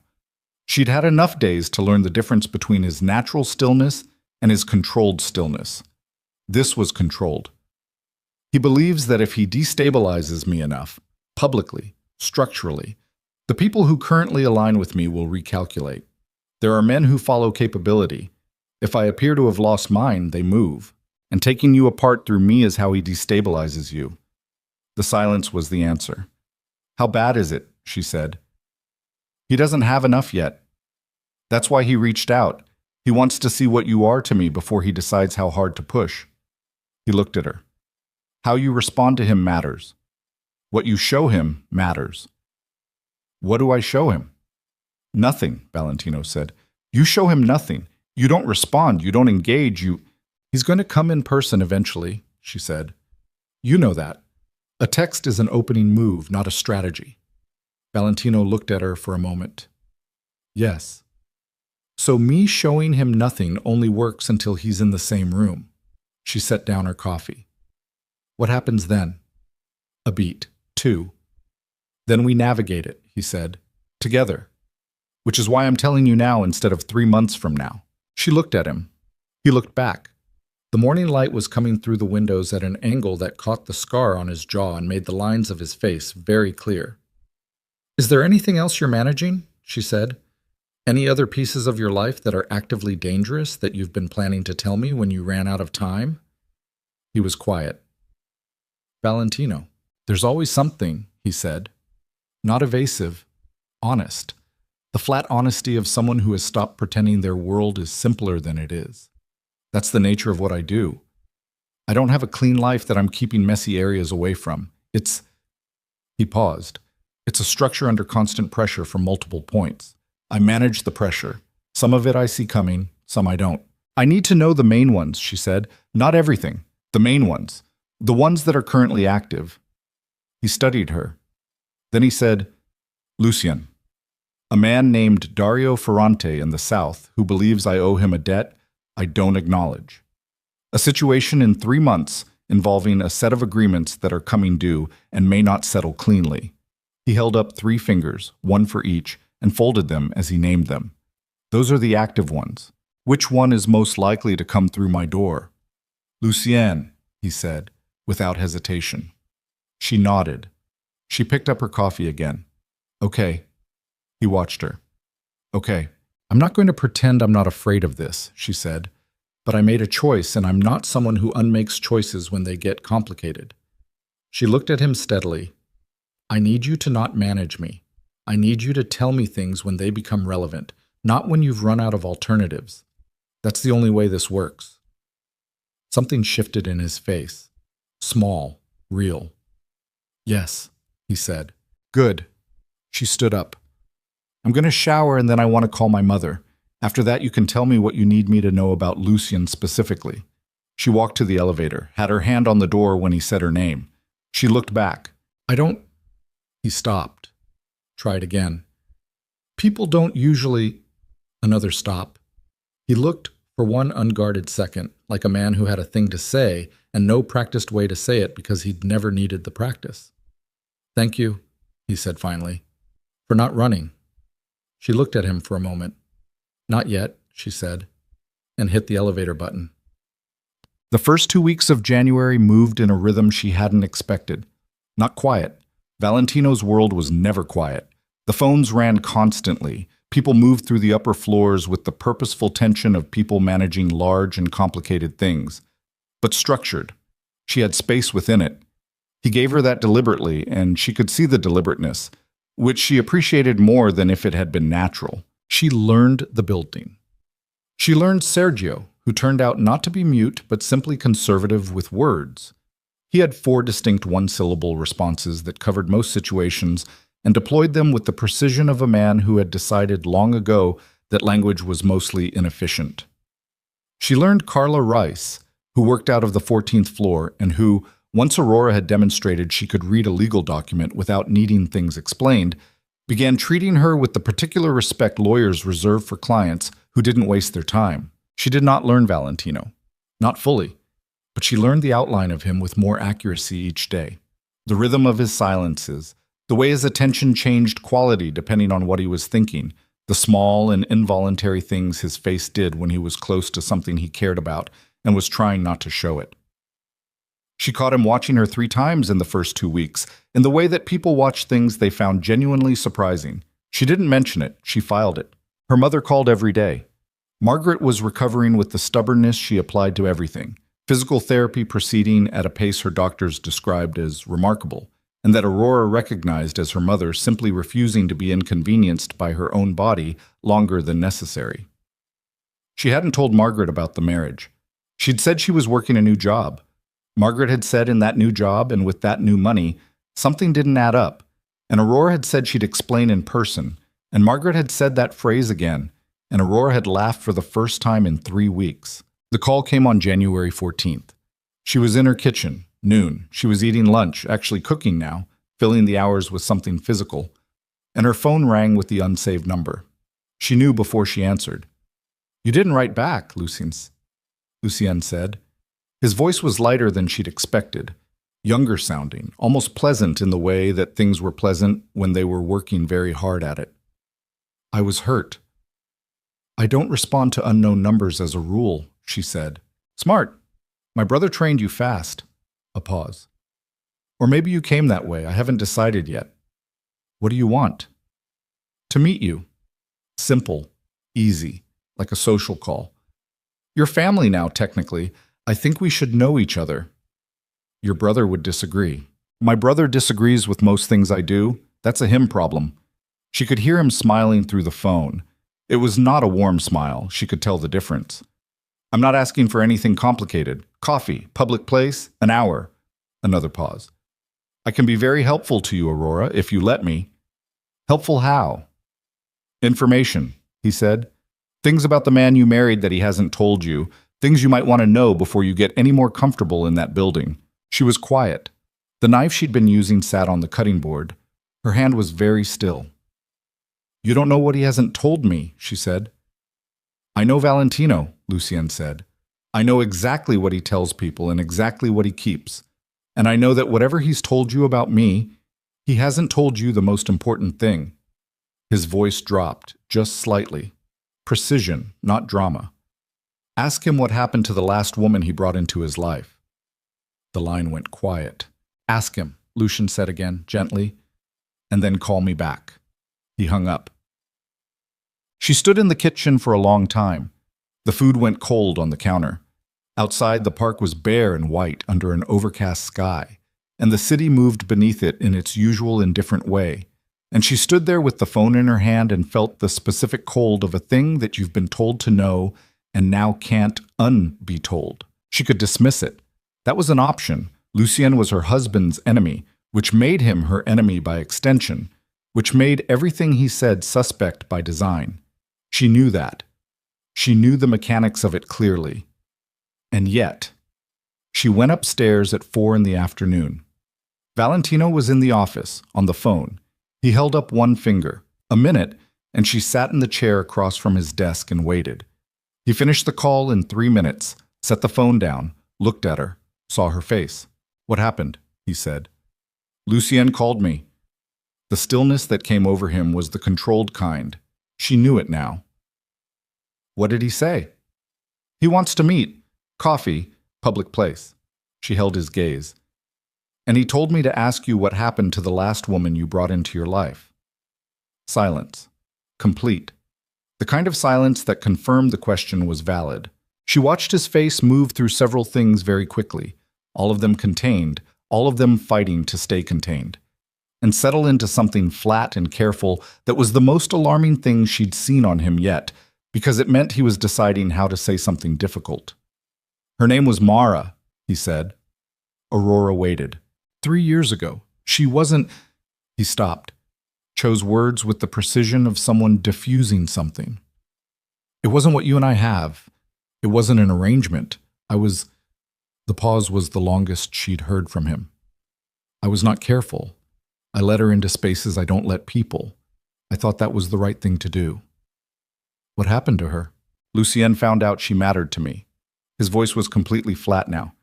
He used her to extract information from my operation. She didn't know what she was giving him at first. He was careful about that, gradual about it. When I found out it had been going on for 4 months. He looked at the desk. I couldn't prove she knew what she was doing. She said she didn't. Did you believe her? I don't know. He looked up. I sent her away, relocated her, made sure she was safe and comfortable and completely away from my world. The muscle in his jaw. Lucien burned the house I put her in. The room was very quiet. She got out, he said. She was fine. She's been fine. I check. The flatness cracked just slightly. A fracture, not a break. But it told me what he would do, what he was willing to do, using people, burning things. He met her eyes directly. Which is why I needed someone who came with a different set of circumstances. Someone who wasn't vulnerable in the ways that Mara was. Someone with less sentimental exposure. Aurora absorbed this. You chose me, she said slowly, partly because you thought I'd be harder to use against you. Yes, because I don't love you. Because there's nothing between us yet that he could... He stopped. Yes, that was part of the calculation. She looked at him. He looked back. And in the space of that look, she saw something she hadn't seen from him before.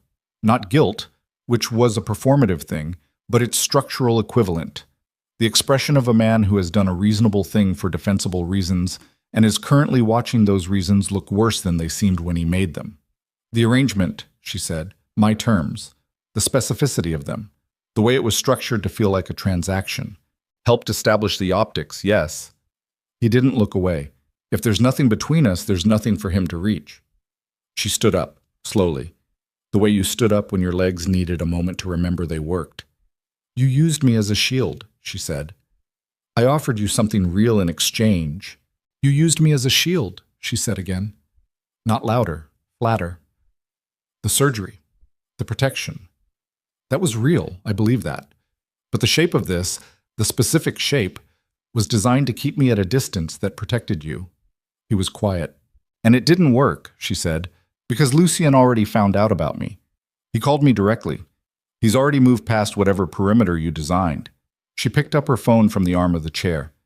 So the shape you built this in to protect yourself has already failed, and I'm still in it, and I don't have any of the information I would need to protect myself because you were managing me. Aurora! I'm not leaving. She said it before he could react to what might have been an exit coming. I told you I don't unmake decisions. I'm not leaving. She looked at him. But we need to be different from this point, completely different, because what you built won't survive him and you know it. He stood up, not fast, controlled, like everything. He came around the desk and stopped 6 feet from her because he understood somehow that 6 feet was the right distance, that coming closer would be wrong. What do you need? He said. Everything, she said. Every active thing, every vulnerability, every piece of him you know and haven't told me. She held his gaze. If I'm in this, I'm actually in it. Not the version you designed for safety. The real version. He looked at her for a long moment, long enough that she could see him deciding, not whether to trust her, she thought, but whether he was capable of it, whether that particular mechanism still worked. Sit down, he said. This will take a while. It took 3 hours. He talked, and she listened, and asked questions that were specific and unsentimental, and he answered all of them, and somewhere in the 3rd hour she understood that what she was being given was the thing he did not give people. Not because he decided she'd earned it, but because the alternative had run out of runway, and this was what was left. Lucien, she learned, was not just dangerous in the way that dangerous men were dangerous. He was patient. He was systematic. He worked on timelines that stretched across years, building things slowly, and he understood the difference between winning and appearing to win. He had people inside Valentino's operation, not many, but placed well. He had connections in 3 cities that gave him access to information that should have been impossible to access. And he had, Valentino said, with the flat precision of someone reporting a fact they had reconciled themselves to long ago, a genuine personal hatred for his brother that was not strategic but foundational. He blames me, Valentino said, for the circumstances of his childhood. Some of what he blames me for is fair. I had more than he did. I knew about him before he knew about me, and I didn't... He stopped. I didn't do enough. I told myself I had reasons. Did you? Yes. A pause. They weren't good enough. She filed this. The way he said it, not deflecting, not minimizing, the specific weight of a person carrying something real. It was past 7 when she finally stood. The city outside was dark and fully lit, the winter evening sharp against the glass. He's going to move soon, she said. He didn't call me to set up a meeting he expected me to agree to. He called to tell me he could reach me, to put something in my head and see what I'd do with it. She looked at Valentino. He wanted me to confront you. I know. So he has something that relies on a specific reaction. He wants fracture. She pulled her coat from the back of the chair. He's watching to see if he got one. And did he? She looked at him. The scar. The eyes that were not black up close, but a very dark brown with something in them she still hadn't fully named. No, she said, but he doesn't know that yet. She went back to her floor, ate the cold food she'd abandoned at lunch, sat at the kitchen table and thought very carefully about the shape of everything she'd been told. At 11:15, her phone buzzed. Not Lucian's number. A different unknown number. A New York area code. The text was a photograph. She opened it. It was her. Standing in the vestibule of the Hartwell Road building on New Year's Eve. Taken from outside, Xiao. Through the window, from the parking lot, with a long lens. Clear enough that you could see her face, her coat, the folded paper in Rowan's hand. The caption beneath the photograph read, "He doesn't know you went to meet your ex-fiancée the morning of your wedding, does he?" A second text arrived 4 seconds later. I wonder what he'd think. A man like Valentino, who trusts so carefully, who was burned once already. A third, come have coffee with me, Aurora, tomorrow. I'll send an address. Come alone and this photograph stays between us. Bring anyone or tell my brother, and I send it to every person in his organization with a note about what it means. She sat with the phone. The kitchen light was too bright. Her hands were perfectly still. She thought about Mara, the burned house, the 4 months of information bleeding out before anyone saw it. She thought about Valentino's face saying she was fine. She's been fine, I check. The fracture in the flatness of it. She thought about what Lucien wanted from this meeting and whether there was a version of attending it that didn't end with her becoming the next thing used and discarded. She couldn't find one. She also couldn't find a version of telling Valentino that didn't confirm everything Lucien needed him to fear. That she was already compromised, already a liability, already the hole in the wall that the cold came through. She set the phone face down on the table. She pressed her hands flat on the surface and breathed in through her nose and out through her mouth, 4 counts each, the way she'd learned to breathe when things were very bad, and she needed her body to stay functional while her mind worked. The address arrived at 11:47, a coffee shop in Midtown. 10 a.m. Aurora looked at it for a long time. Then she picked up the phone and began to type. Not to Valentino, not to Lucien, but to a number she'd been given by Carla Rice on the second day, labeled only emergency use. She'd never used it. She'd assumed it was for legal emergencies. Now she looked at it and thought about what kind of emergency this qualified as, and decided it qualified as the kind. The emergency number rang twice before it picked up. No voice. Just open line. Waiting. "This is Aurora DeLuca," she said. The name still felt like wearing someone else's coat. "I need to speak to whoever Carla Rice designated for non-legal emergencies. Tonight." A pause. Then a man's voice, low and professional. "Hold." She held for 40 seconds. Then a different voice, older, clipped, the voice of someone who had been woken up and was pretending they hadn't been. Mrs. DeLuca, what's happened? I've received photographs and a contact demand from Lucian DeLuca. He wants a meeting tomorrow at 10. He's using the photographs as leverage. They're compromising in context, but not in fact. He's told me to come alone and not inform my husband. A silence, the kind that was full of rapid calculation. Don't delete the texts, the voice said. Don't respond to them. Don't go to that meeting. I know, she said. I need to know who else knows he contacted me. And I need to know in the next 10 minutes, because there is a version of this where my husband finds out from someone other than me, and that version is worse than all the others. Another pause. Give me 20 minutes. 10, she said. I'm telling him myself. I just need to know what I'm walking into first. The line was quiet for a moment. He has 2 people inside the building, the voice said. We've suspected. After tonight, we can confirm one of them was activated. There was a signal sent from the 14th floor at 9:40. Someone told Lucian you'd been given that emergency number. 14th floor, Carla's floor. Aurora looked at the phone in her hand. Not Rice, the voice said, reading the silence. Her assistant. We've had a flag on him for 6 weeks, but not enough to move. A pause. Now we have enough. So Lucien knows I called this number. Yes. Which means he knows I'm not coming to that meeting alone regardless of what I said. Yes. She absorbed this. He wanted me to call it, she said. The contact demand was never about the coffee. He needed me to react in a specific way to confirm something. We think so. What did he confirm? A pause longer than the others. That you matter to Valentino enough that the emergency infrastructure activates for you.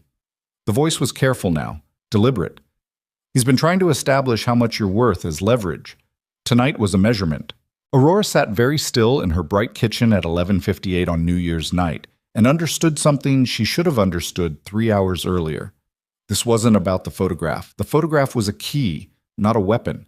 Something to unlock a specific door, to produce a specific movement, to generate data. Lucien didn't want to meet her. He wanted to know if Valentino would come for her if he took her. Thank you, she said, and hung up. She went upstairs without calling ahead. She knocked on 17 the way she knocked on things when there wasn't time for politeness. 3 times, sharp. He opened the door in 30 seconds. He'd changed into dark clothes, which meant he hadn't been sleeping either. He looked at her face and stepped back immediately to let her in. She told him everything, all of it. The photograph, the text, the number, the call, what the voice had told her about the assistant on 14. She told it in order, without editorializing, watching his face move through each piece of information with the specific controlled fury of a man who is very good at not breaking things in front of people. When she finished, he was standing at the window with his back to her, one hand on the glass, looking out at the city. The assistant's name is Gregor, he said. He's been with Carla for 2 years. The voice on the phone said 6 weeks of flags. We were being careful. He turned around. His face was very still. The controlled kind, the dangerous kind, the kind she now knew to read as the outermost layer of something volcanic underneath. I should have moved faster. He would have found another way in. Yes. He looked at her. Are you all right? I'm not the one who should be asking that. I'm asking you. She looked back at him. I'm angry, she said. I'm angry that he could get a photograph of me, and I didn't see it happening. I'm angry that someone in this building has been watching me and reporting on me for weeks and I didn't know. She paused. I'm not frightened. I was, for about 10 minutes. Now I'm just angry. Something in his face shifted, something real. What do we do? She said. He looked at her for a moment. The same look she'd caught 3 times in 2 weeks, the one she hadn't named yet. Then he moved to the desk, picked up his phone, and began making calls. By 3 in the morning, the 14th floor had been quietly cleared. Gregor was gone. Aurora didn't ask how or to where. And Valentino didn't explain. Carla Rice arrived at 2:15 with a laptop and the expression of a woman who was furious in a way she was professionally containing, and sat up at the desk in the office and worked in a focused silence that Aurora found oddly steadying. Sergio materialized from somewhere and stood outside the door to the 17th floor without being asked, which told her that Sergio's 4 one-syllable responses were the surface presentation of a man who was considerably more than a driver. At 4 a.m., Valentino sat down across from her in the office and said, "He's going to move within 48 hours. Once he confirms the meeting won't happen, once he sees I know what he did, he loses the slow approach. He'll go direct." Direct meaning what? Meaning he takes something. His eyes were level. Or tries to. Me. Possibly. Or he moves on the operational side. Tries to trigger the Ferrante situation early, create multiple pressure points simultaneously, divide the response. He paused. The photograph was tonight's version of a message. The next message will be less subtle. She thought about this. You said he knows how you think. Yes. Does he know how you'd respond if something happened to me specifically? What you do? Valentino was quiet for a moment. He thinks he does. What does he think you'd do? Pull back, secure the perimeter, manage from a defensive position because that's what I did with Mara. He held her gaze. Protect and retreat. And what would you actually do? The pause before he answered was short, but it was there. Come for him directly, he said. She looked at him. He looked back. The city outside was at its quietest, that specific 4 a.m. stillness that only existed in the gap between night people and morning people, and in it she could hear her own pulse, even and deliberate. Then we should let him think the first thing, she said, and do the second. The 48 hours were the most technically precise and emotionally exhausting period of Aurora's life, including the week her mother had been in surgery and the night her father had tried to sell her and the morning she'd gotten on a plane with 11 days of acquaintance and decided to call it a choice. Valentino moved her to a different floor. Not for safety, he explained, but for appearance. It needed to look like he was securing her, going defensive, pulling her closer to him in the protective way that Lucien expected. He needed Lucien's source, and there was still at least one in the building. They hadn't found all of them. To see the expected pattern and report it. She understood this. She agreed to it. She did not particularly enjoy being moved like a piece on a board, even a piece that had been consulted about the move, but she understood the mechanics of it, and mechanics she could work with. What she couldn't work with in those 48 hours was the space between moves, the waiting. She wasn't a person built for waiting. She was built for doing, for the physical occupation of problems, for the specific relief of action. She cleaned things that were already clean. She cooked food she didn't eat. She called her mother twice a day instead of once and had longer conversations, letting Margaret's steady voice be the thing that reminded her there was a world outside this building where things were ordinary and survivable. On the second afternoon, Valentino found her in the kitchen on the floor they'd moved her to, not the 12th, the 15th, closer to him without being the same floor, standing at the stove making soup she didn't need. He leaned in the doorway. He didn't say anything immediately. Waiting makes me insane, she said, without turning around. I know. How do you do it? You've been doing this your whole life. How do you just... She gestured with the spoon. Sit with it. Practice. He came into the kitchen and sat at the counter. And I'm not sitting with it. I'm working. There's a difference. What are you working on right now? Ferrante. The Ferrante situation is more connected to Lucien than I told you. I'm rewriting some agreements. He paused.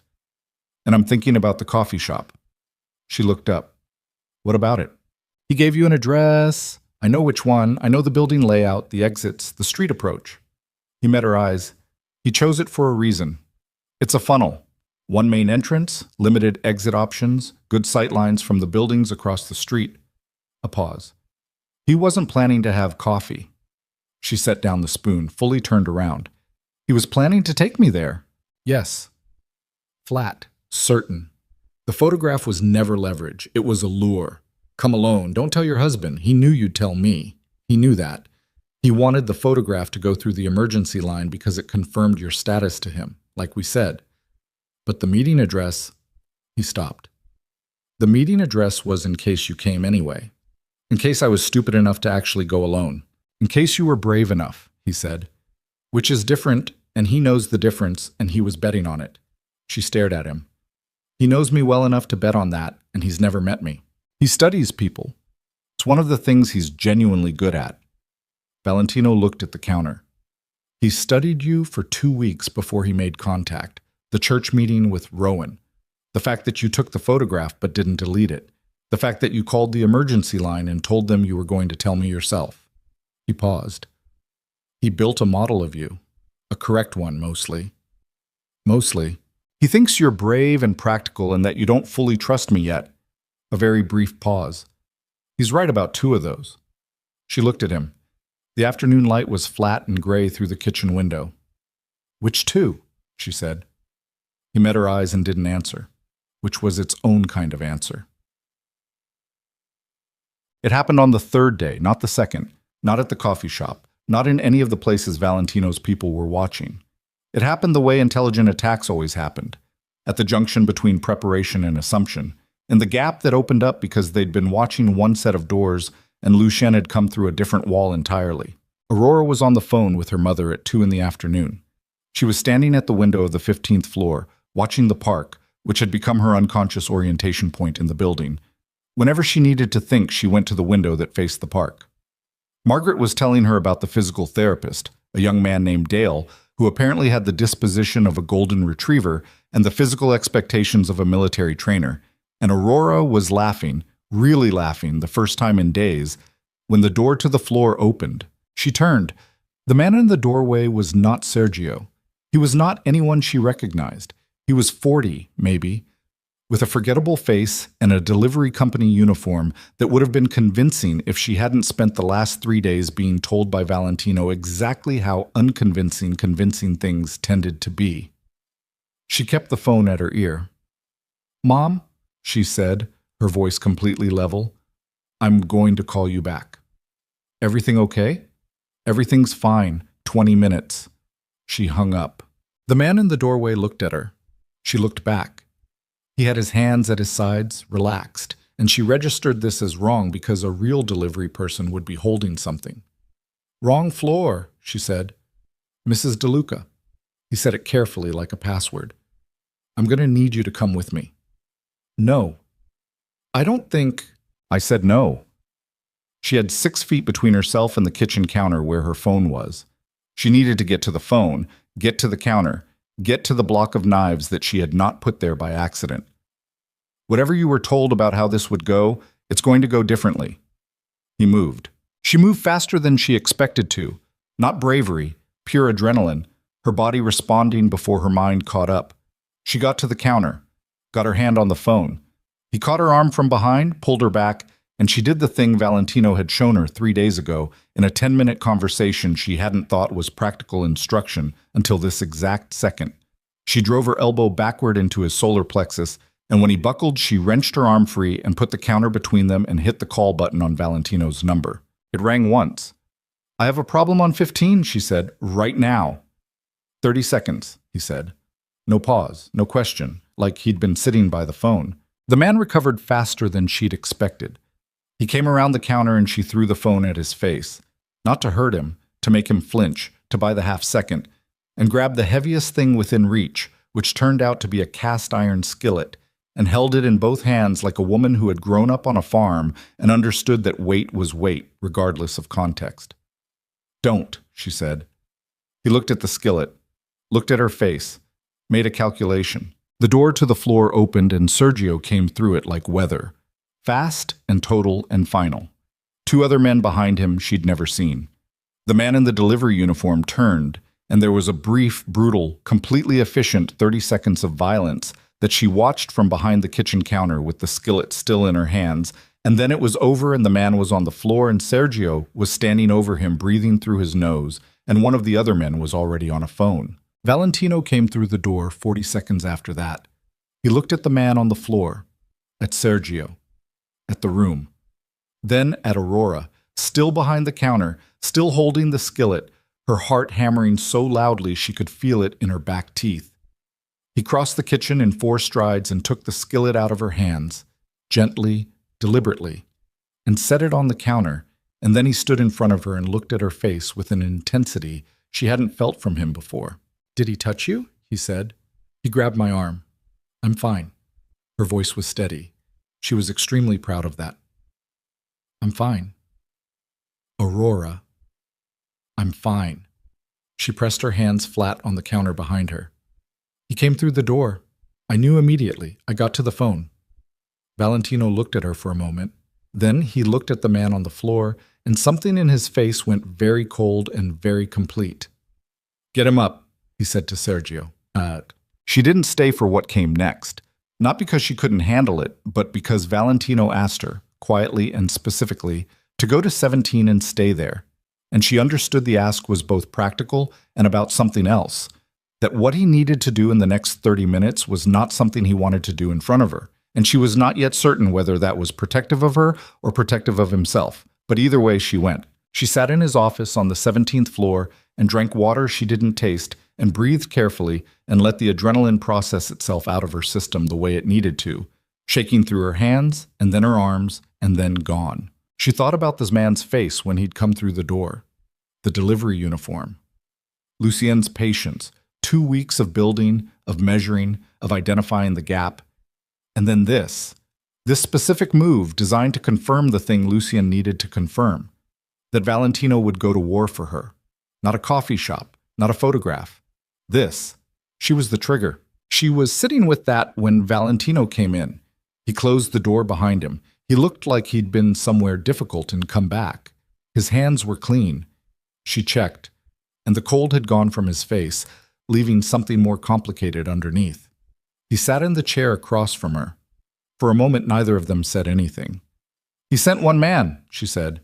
"He wasn't trying to succeed," Valentino said. "He was trying to make me react." And I'm reacting." He looked at her steadily. "Lucien is in the city.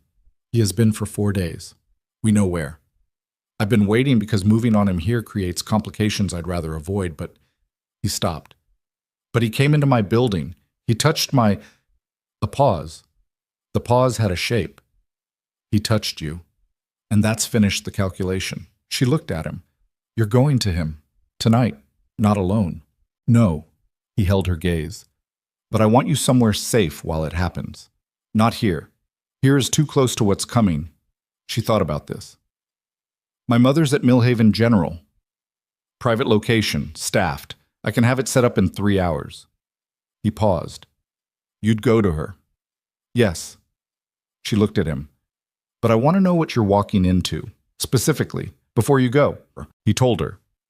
Lucien had a warehouse in the Brooklyn Industrial Corridor, a building that had been in the DeLuca Holdings 20 years ago and had changed hands twice since then, which meant Valentino knew every structural detail of it.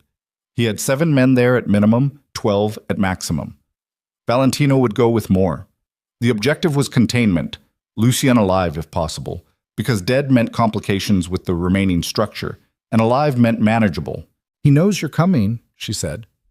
"Yes." "He wants you to come." "Yes." Valentino was very still. "He's been engineering this meeting since before I brought you here. The only variable he didn't fully plan for is you." "Me? You didn't run. You didn't fracture. You threw a pan at my guy's head and held a skillet and called me." Something moved in his face, real and brief and then contained.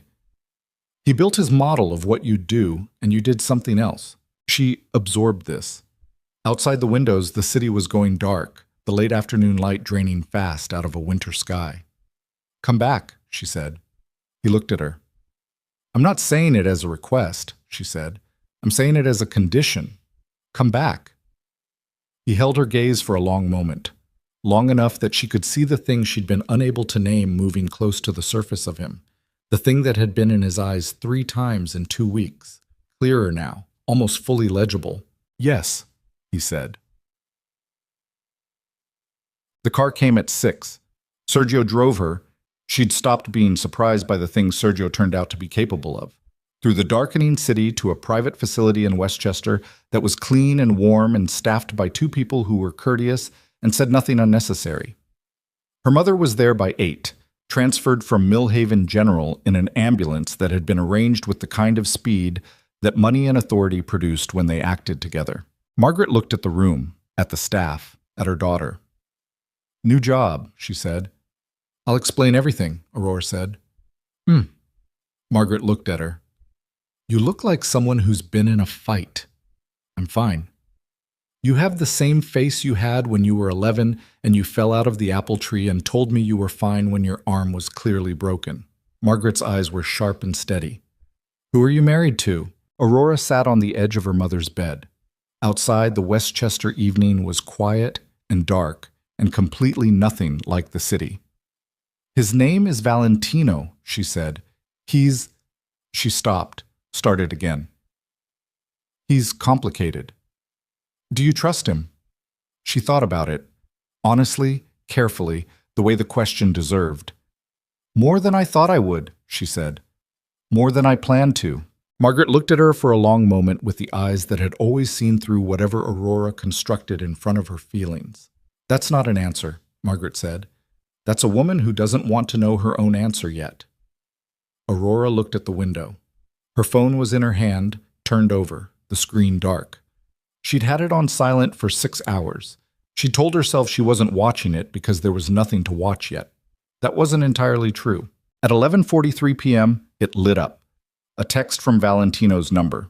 3 words. She looked at them, read them twice. Then she put the phone against her chest and breathed. Down the hall, her mother was sleeping. The facility was quiet. Somewhere on the other side of the city, in an industrial corridor where the lights were bad, and the buildings had histories that didn't appear in any public record. Whatever had begun with a night bus and a cup of cold coffee and a woman standing in the snow without her boots was either finishing or changing into something none of them had planned for. The text said, "We need to talk. Not I'm fine. Not it's done. Not come home. We need to talk." She stared at those 3 words and understood they were the most dangerous thing he'd sent her since the night she'd gotten on the plane, and not because they meant something had gone wrong, but because they meant something had. She called him back.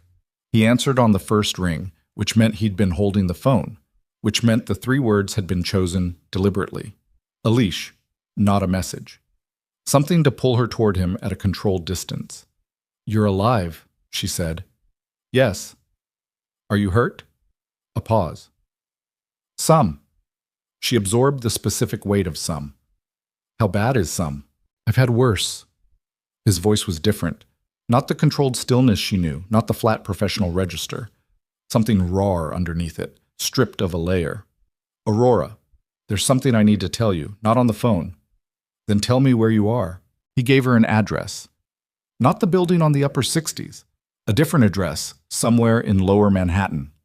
She wrote it on the back of a receipt from her coat pocket with a pen borrowed from the nurse's station, tore it off, told her mother she'd be back by morning, and walked out into the Westchester night where Sergio was standing by the car like he'd known she was coming before she did. "You knew he'd call," she said. Sergio looked at her. "Yes," he said. 1 syllable. But the way he said it, something in it that wasn't quite acknowledgement, closer to relief. She got in the car. The address was a building in Tribeca that looked like nothing from the outside. Older, commercial, the kind of building that had been 3 other things before it became whatever it was now. Sergio brought her to a side entrance, a freight elevator, a hallway with industrial lighting that buzzed faintly at one end. A door. She knocked. He opened it himself, which surprised her. She'd expected Sergio's counterpart on the other side. Instead, it was Valentino, in the doorway, in a dark shirt with the left sleeve cut away and a bandage covering his forearm from wrist to elbow that was white on the edges and not white in the center. His face had a cut above the right eyebrow that had been closed with 3 small strips of tape. There were shadows under his eyes that hadn't been there this morning, and a stillness about him that was different from his usual stillness, less controlled, more exhausted. The stillness of a man who had spent everything he had and was running on the structural memory of composure. She looked at the bandage. "That's not some." "It's not nothing," he allowed. She walked past him into the room. It was a large space, sparse, functional, the kind of place kept ready for use rather than for living. A table, chairs, a couch, medical supplies on the table that had clearly been used recently. 2 men she didn't know sitting at the far end of the room who stood when she came in, and then, at a look from Valentino, left through another door. She turned around. He was still standing at the entrance, watching her with that look she'd finally named sometime in the last 48 hours. Not during the crisis, but in the moments between the crisis, when the mechanics of fear had cleared enough for her to see what was underneath them. The look was the look of a man for whom the world had, at some point, become comprehensively predictable in its disappointments, and who had encountered something he could not predict and did not know yet what to do with that. "Sit down," she said. "You're listing slightly to the left." "I'm not." "You are. Sit down." He sat. She pulled a chair to face him, close, and looked at the bandage. "What happened?" "Lucien is in custody." He said it directly, no preamble. "Not mine. Federal. The situation was more complicated than I anticipated. There were federal agents already in the building when we arrived. Someone gave them the location." A pause. "Not someone on my side." "Lucien's own people gave him up. One of them, a man named Price, who had been working for Lucien for 6 years and had apparently been working against him for the last 2. Valentino looked at his hands. "Price contacted federal investigators 8 months ago. The warehouse was a controlled environment. They were waiting for Lucien to make a move large enough to justify the arrest. Tonight's—" He stopped. "Tonight qualified." She sat with this. "So when you walked in, we walked into a federal operation that we were not aware of, which is a problem of its own kind." A brief, grim, almost smile. "Not the first time. We managed the situation. There were conversations. Certain understandings were reached." He met her eyes.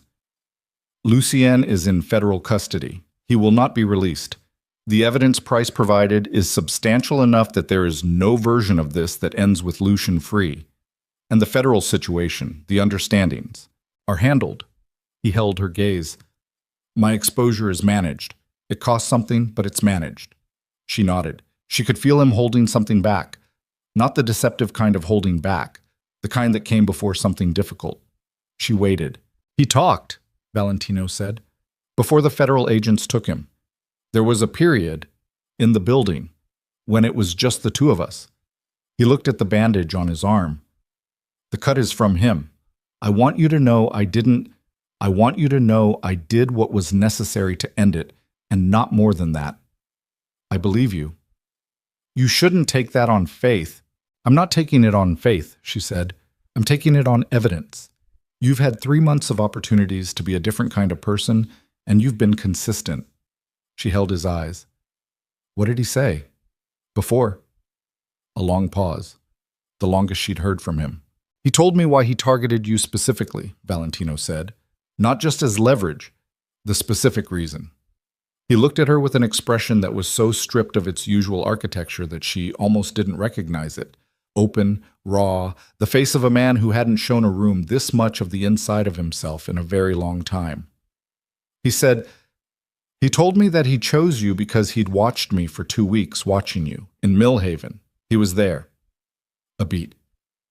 "I didn't know he was there. But he followed me because he'd had information I was moving on some personal matter, the surgery. He'd picked that up through Gregor. And he went to see. And he saw me with you at the diner and at the hospital. And he said—" Valentino stopped, breathed. "He said he'd never seen me look at anyone the way I looked at you when you didn't know I was looking." The room was very quiet. "He said it was the easiest vulnerability he'd ever found," Valentino said. "Because I didn't even know it was there." Aurora looked at him, at the tape on his eyebrow and the bandage on his arm and the exhaustion that had worked itself all the way down into the bones of his face, and she felt something move in her chest that she'd been carefully not naming for 6 weeks, the way you didn't name a thing you weren't sure you were ready to keep. "Valentino," she said. "I know," he said. "I know what I said at the beginning. I know how I structured it. I know I told you the arrangement was about function, and I know I told you I chose you partly for strategic reasons." He looked at her. "Those things were true when I said them, and somewhere between the diner in Millhaven and tonight they became less true. And I didn't tell you when it changed because I didn't—" He stopped. The specific stop of a man hitting the edge of his vocabulary for this particular territory. "I don't have a practice for this," he said. "I don't have a system for it." "I know," she said. "I put you in danger. What I feel put you in danger.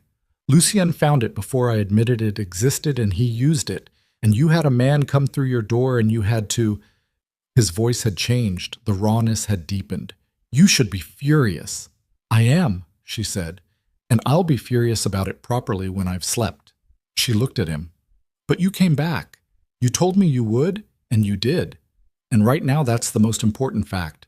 He looked at her for a moment, long, searching, the look of someone who has been told something they believe and don't know what to do with their belief.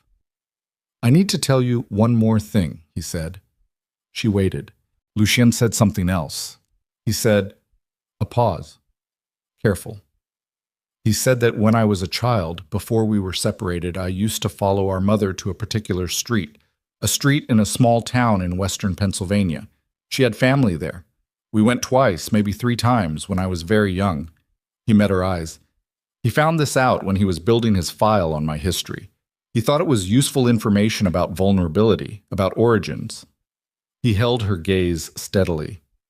He mentioned the town, Millhaven. The word landed in the room and sat there. Aurora's hands were very still in her lap. You were in Millhaven as a child, she said. Once or twice, very young. I don't have clear memories of it. How young? 7, 8. She looked at him.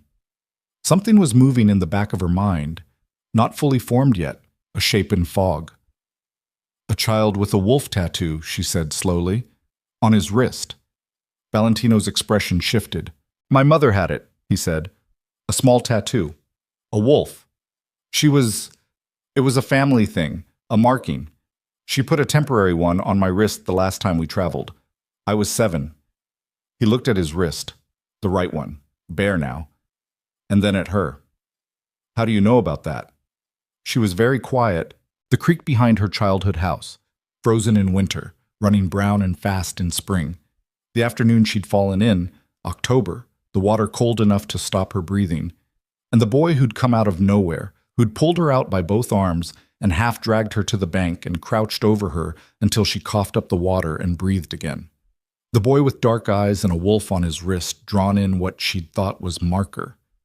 Who'd said nothing when she'd tried to ask his name, just looked at her for a long moment with an expression she'd spent 20 years misremembering as Rowan Mercer's face, because Rowan had been there too, standing 10 feet back, and it had been easier to assign the hero to the person she knew.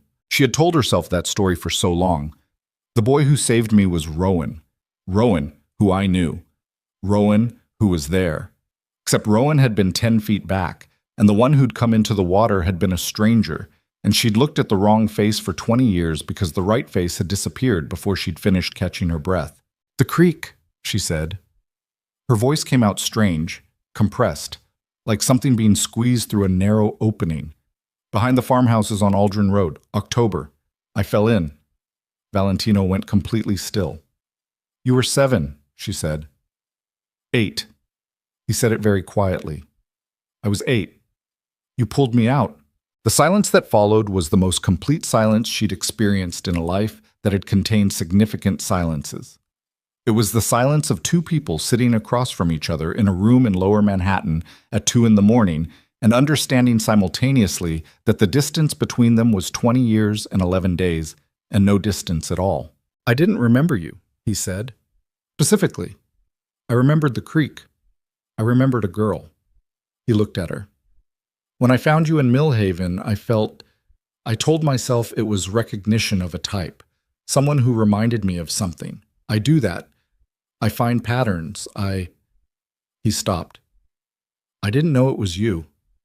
I didn't know it was you, she said. I gave the memory someone else's face. Rowan's. He was there. It was easier. She pressed her hands flat on her thighs. He let me, for years. He let me believe it because it was useful to him. Valentino was looking at her with the expression she had no name for because she had never seen it on any face before. Something enormous and specific and entirely uncontrolled, the look of a man for whom the ground has shifted under every room he's ever stood in. I looked for you, he said.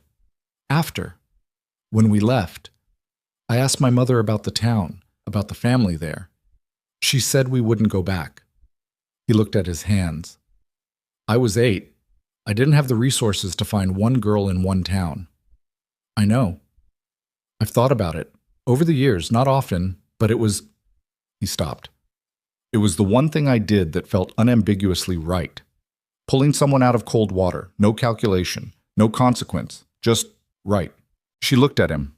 The tape on his eyebrow, the bandage, the exhaustion, and beneath the exhaustion, something else. Something that had been there since Millhaven and that she'd been watching develop without being able to name it because she hadn't had the final piece. She stood up.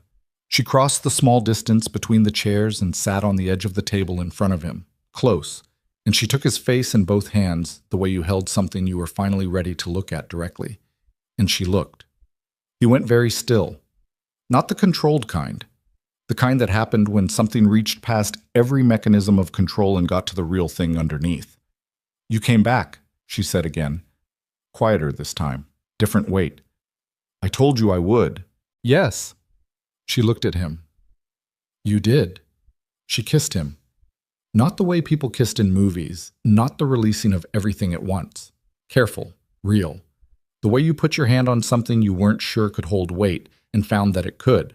He kissed her back, and his hands came up and held her face like she was something he was extremely careful not to break. And he kissed her the way a man kissed something he had not expected and had not prepared for and was not even slightly composed about. When she pulled back, she was still holding his face. His eyes were closed for a second. When he opened them, they were dark and clear and fully present. None of the management, none of the architecture. Just him. "We're going to have a lot to figure out," she said. "Yes." "Your world doesn't get simpler." "No." "I'm not Mara," she said. "I'm not going to be managed away from things. If I'm in this, I'm in all of it." "I know." He looked at her. "I know who you are." "You've known me for 6 weeks. I've known you for 20 years, he said. "The details are new." She laughed. It came out rough and slightly broken the way laughs came out when you'd been clenching your jaw for 3 days. But it was real, completely real, and she felt his thumb move against her cheek in response to it. The involuntary kind of touch, not the deliberate kind. She sat back, put her hands in her lap. Let the room be what it was for a moment. 2 people at the end of something enormous, in a sparse room in lower Manhattan, both of them battered in different ways, both of them on the other side of something they hadn't fully mapped yet. "My mother is going to have questions," she said. "I expect so. She's going to ask me who you are and what you do, and I'm going to have to tell her something. Tell her the truth," he said. "She sounds like a woman who can handle truth." "She raised me," Aurora said. "So, yes." Gurmat. They stayed in that building until dawn, not because there was nowhere else to go, but because the outside world had a texture to it that neither of them was ready for yet. The federal implications, the operational aftermath, the structural work of rebuilding things that Lucien's 3 years of patient damage had worn down. All of that was real and waiting and would require significant, specific, unglamorous work in the days ahead. But dawn was still 2 hours away, and in that building, the work was tomorrow's problem. She slept on the couch for 3 hours. When she woke, he was at the table working. Papers, his laptop, the phone muted, but its screen showing a steady stream of messages he was scrolling through with the economical focus of someone triaging. He looked up when she sat up. "Sorry," she said, because she'd been using the only horizontal surface. "Don't apologize." He pushed a cup of coffee across the table. Still warm, which meant he'd made it while watching her sleep, which she chose not to examine too closely. "Sergio is downstairs when you're ready." She sat up properly, looked at the window where the city was beginning to lighten, the sky going from black to that particular dark blue that preceded everything. "Lucien," she said, "what happens now? With him?" "Federal process. It will take time.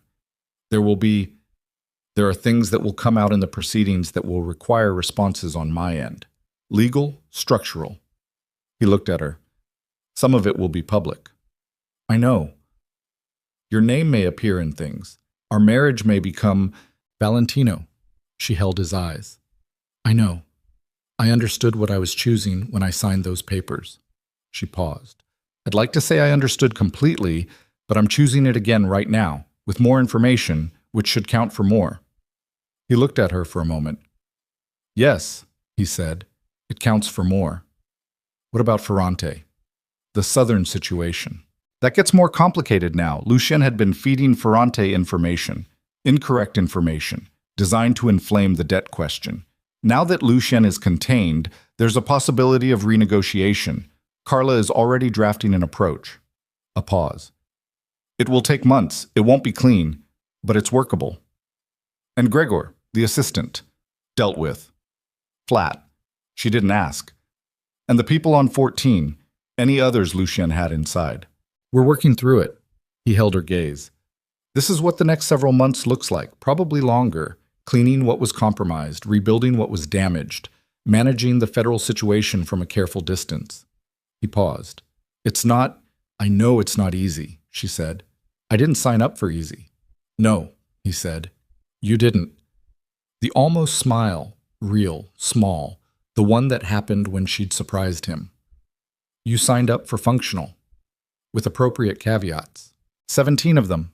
She laughed again, less broken this time. Oh, she went to her mother at 8 in the morning.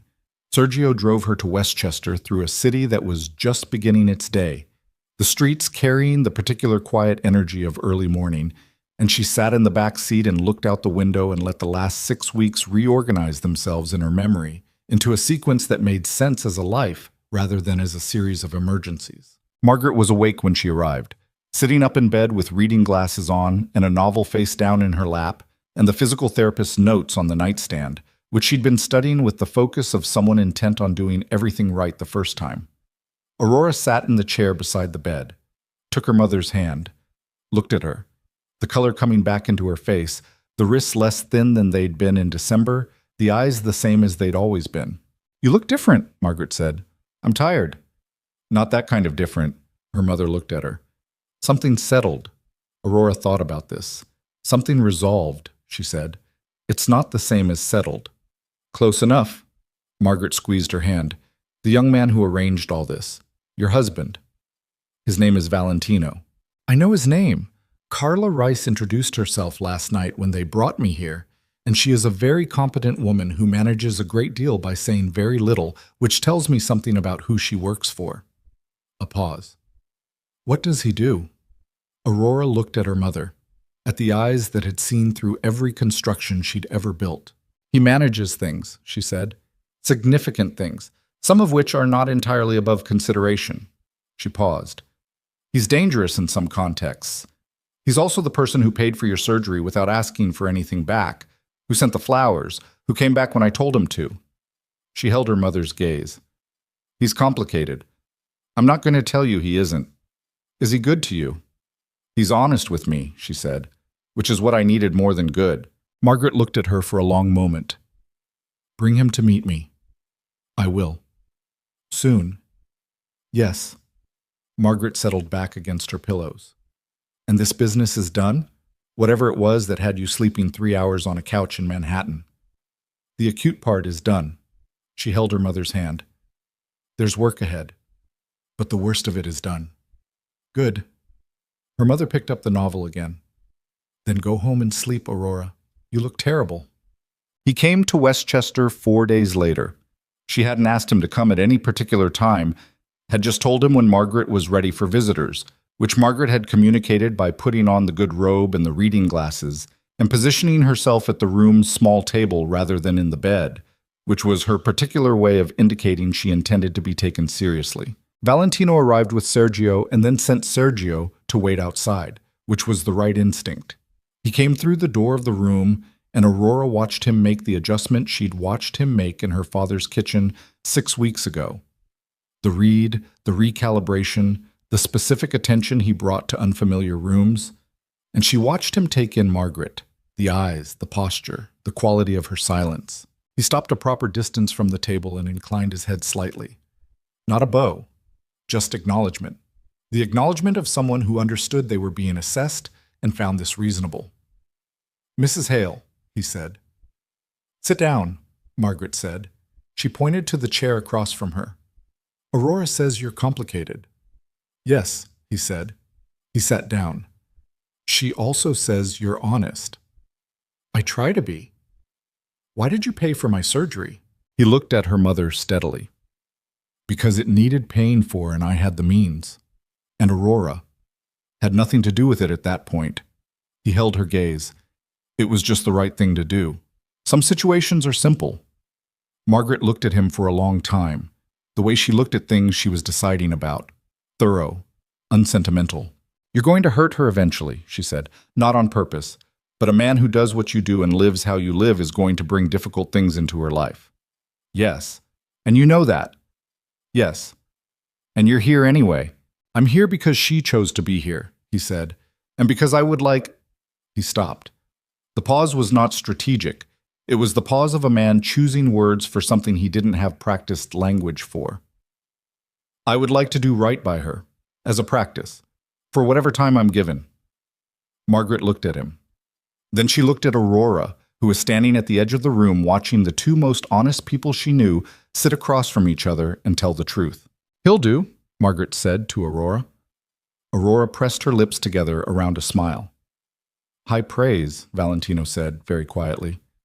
"The highest I give," Margaret said, and picked up her novel. But the weeks that followed were not simple. She had promised herself she wouldn't perform the aftermath as simpler than it was, and she kept that promise. The federal situation was managed with the precise, sustained effort of people who knew how to manage federal situations. Carla leading a team that worked 12-hour days for 6 weeks, navigating the distance between what was being investigated and what could be attributed, keeping Valentino's exposure to a manageable level without making any promises that couldn't be kept. It cost money and time and several relationships that had to be rebuilt from different foundations. And there were 3 weeks in February when the outcome was genuinely uncertain, and Aurora sat with that uncertainty without pretending it away, and found that she could. Lucian's proceedings moved slowly, the way federal proceedings moved. He would be in the system for years before anything resolved. He sent no messages. He made no further moves. He was, for the first time in 8 years, genuinely contained. Ferrante took 4 months of negotiation and 2 in-person meetings that Valentino came home from looking like he'd been in a room with something radioactive. But by April, an agreement was signed that Carla described as durable and Valentino described as survivable, which Aurora had come to understand were the same category in his world. Gregor's absence was filled by a woman named Jo, who had been with the building's security apparatus for 3 years, and who, Carla said, had been flagged twice for promotion and overlooked twice for reasons that were now being rectified. Jo had 6 words in her vocabulary compared to Sergio's 4, and the two of them occasionally stood in hallways and had what Aurora privately thought of as minimalist conversations that communicated more than most people managed in paragraphs. Her mother went home to Millhaven in March. Aurora flew with her and spent 4 days in the house she'd grown up surviving and stood in the kitchen with the herb pots on the windowsill and the frozen creek visible through the back window and felt the distance between who she'd been in December and who she was now as something physical. Not loss, not grief, just the particular weight of changed geography. She walked to the creek one afternoon. It was running now, the ice long gone, brown and fast with snowmelt. She stood on the bank and looked at the place where she'd gone in 26 years ago and where a boy with dark eyes and a wolf on his wrist had pulled her out and then disappeared. And she stayed there until the cold got into her coat, and then she went back to the house. Valentino called while she was making dinner for Margaret. "How is she?" he said. "Good. Dale, the physical therapist, has her doing things I couldn't do at 30. And you?" "I'm good." She looked out the kitchen window at the backyard. "I went to the creek today." A pause. "Yes." "It's just a creek," she said. "It's small. I can't believe I almost drowned in it." "You were 8. You were 2. It seemed very large to me," he said. "The cold." She leaned against the counter. Outside, the light was going gold and low over the fields, the kind of Pennsylvania late afternoon light that didn't exist anywhere else she'd been. "I used to think the story of that day was about being saved," she said. "The big version. Someone coming for you when you needed it. I was looking for that person my whole life and I kept finding the wrong ones." "Aurora, let me finish." She held the phone and looked at the creek through the window. "I think the actual story is smaller. It's about a boy who didn't think about it, who just went into the water because that was the thing that needed doing and it was in front of him." She paused. "That's what you've been doing. From the diner to the surgery to coming back when I asked you to. Not the big version, just the thing that needed doing." He was quiet for a moment. "I'm not a good man," he said, "in the broad account. I know. I want to be—" He stopped. "I want to be what you need me to be." I'm aware that's not the same thing. No, she said, it's not. She watched the light fade over the fields. But it's something. It's a direction. She let the silence rest for a moment. Come this weekend, meet my town. Let me show you the creek. A pause, long enough to be real. Yes, he said. He came on Saturday. He drove up from Pittsburgh, his own car, not the town car, not Sergio, in a dark green vehicle that was understated enough to pass without comment on a Millhaven street. He wore clothes she'd never seen on him, dark jeans, a coat that was warm rather than deliberate. He looked for the first time in her experience of him, like a man rather than a structure. He met her at the end of the driveway. She looked at him in the gray Pennsylvania morning, in front of the house she'd grown up in, and she thought about the diner at 3 a.m. and the hospital waiting room and the plane lifting and the wedding in a judge's chambers and the man in the delivery uniform and the 3 words on the phone and his face when she'd held it in the room in Tribeca. You look different here, she said. Less like what I am, he said. More like who you are. He looked at her, the scar, the eyes. Come in, she said. My mother made coffee and she'll be insulted if you don't drink it. She turned toward the house. He fell into step beside her, and at the threshold she felt his hand, brief, deliberate, touch the small of her back. Not possessive, not a statement, just present, just the particular warmth of someone choosing to be close. She didn't say anything about it. She didn't need to. They went inside. So later, after coffee and Margaret's thorough and precise interrogation that Valentino passed with the same direct economy he'd brought to the first meeting, after Aurora had walked him through the town that had made her and shown him the diner and the hardware store and the Christmas lights that were still mostly missing their bulbs and completely unreplaced, Millhaven persevering in its unsentimental way, she brought him to the creek. It was late afternoon. The light was the golden low kind again, cutting sideways through the bare trees along the bank, turning the running water amber where it caught. He stood on the bank and looked at it. She stood beside him. Small, he said. Told you. He was quiet for a moment. I remember standing here, he said. Not this exact bank, but close. The sound. He looked down at the water. I remember thinking I should do something about the girl in the water before I thought about whether I was capable of it. 8-year-old logic. Best logic I've ever used, he said. She looked at the creek, at the light on the water, at the bare trees and the dead grass and the February cold that still clung to the bank even with the ice gone, the most ordinary place she knew, the place she'd been trying to leave most of her life. I don't know what we're going to look like, she said, long term. I don't know how your world and everything it requires is going to coexist with the parts of my life that have nothing to do with it. I don't know if we're going to be good at this. No, he said, that doesn't scare me as much as it should. No, he said again, the same word, different weight. She looked at him. He was looking at the creek still, and in the sideways light his profile was very clear. The jaw scar, the eyebrow tape still there from 5 days ago, the lines that had come from a life that had not been easy on the face it was lived behind. I'm glad it was you, she said. The boy at the creek. I'm glad when I finally got the face right, it was yours. He turned to look at her. His expression was unguarded in a way she had not seen it in a room full of other people, only in private, only in the specific territory between them that had been built from the beginning on something more honest than convenience. He put his arm around her. She let herself lean into him. The cold was real and the creek ran past, and somewhere in the house behind them, her mother was alive and well and reading something with her good glasses on, and the town went on in its unsentimental way around them, and it wasn't a perfect version of anything. It was just real. It was just them. And for the first time since she'd stood in the snow outside her father's house in December with no boots and nowhere to go, Aurora Hale, who had been sold and survived it, who had chosen and survived it, who had been afraid and done the thing anyway, felt something uncurl in her chest that she recognized as the opposite of bracing for impact. She didn't have a cleaner word for it than that. She didn't need one. The creek ran past, and the light went golden low and finally dark, and they stayed on the bank until the cold made staying impractical, and then they went inside.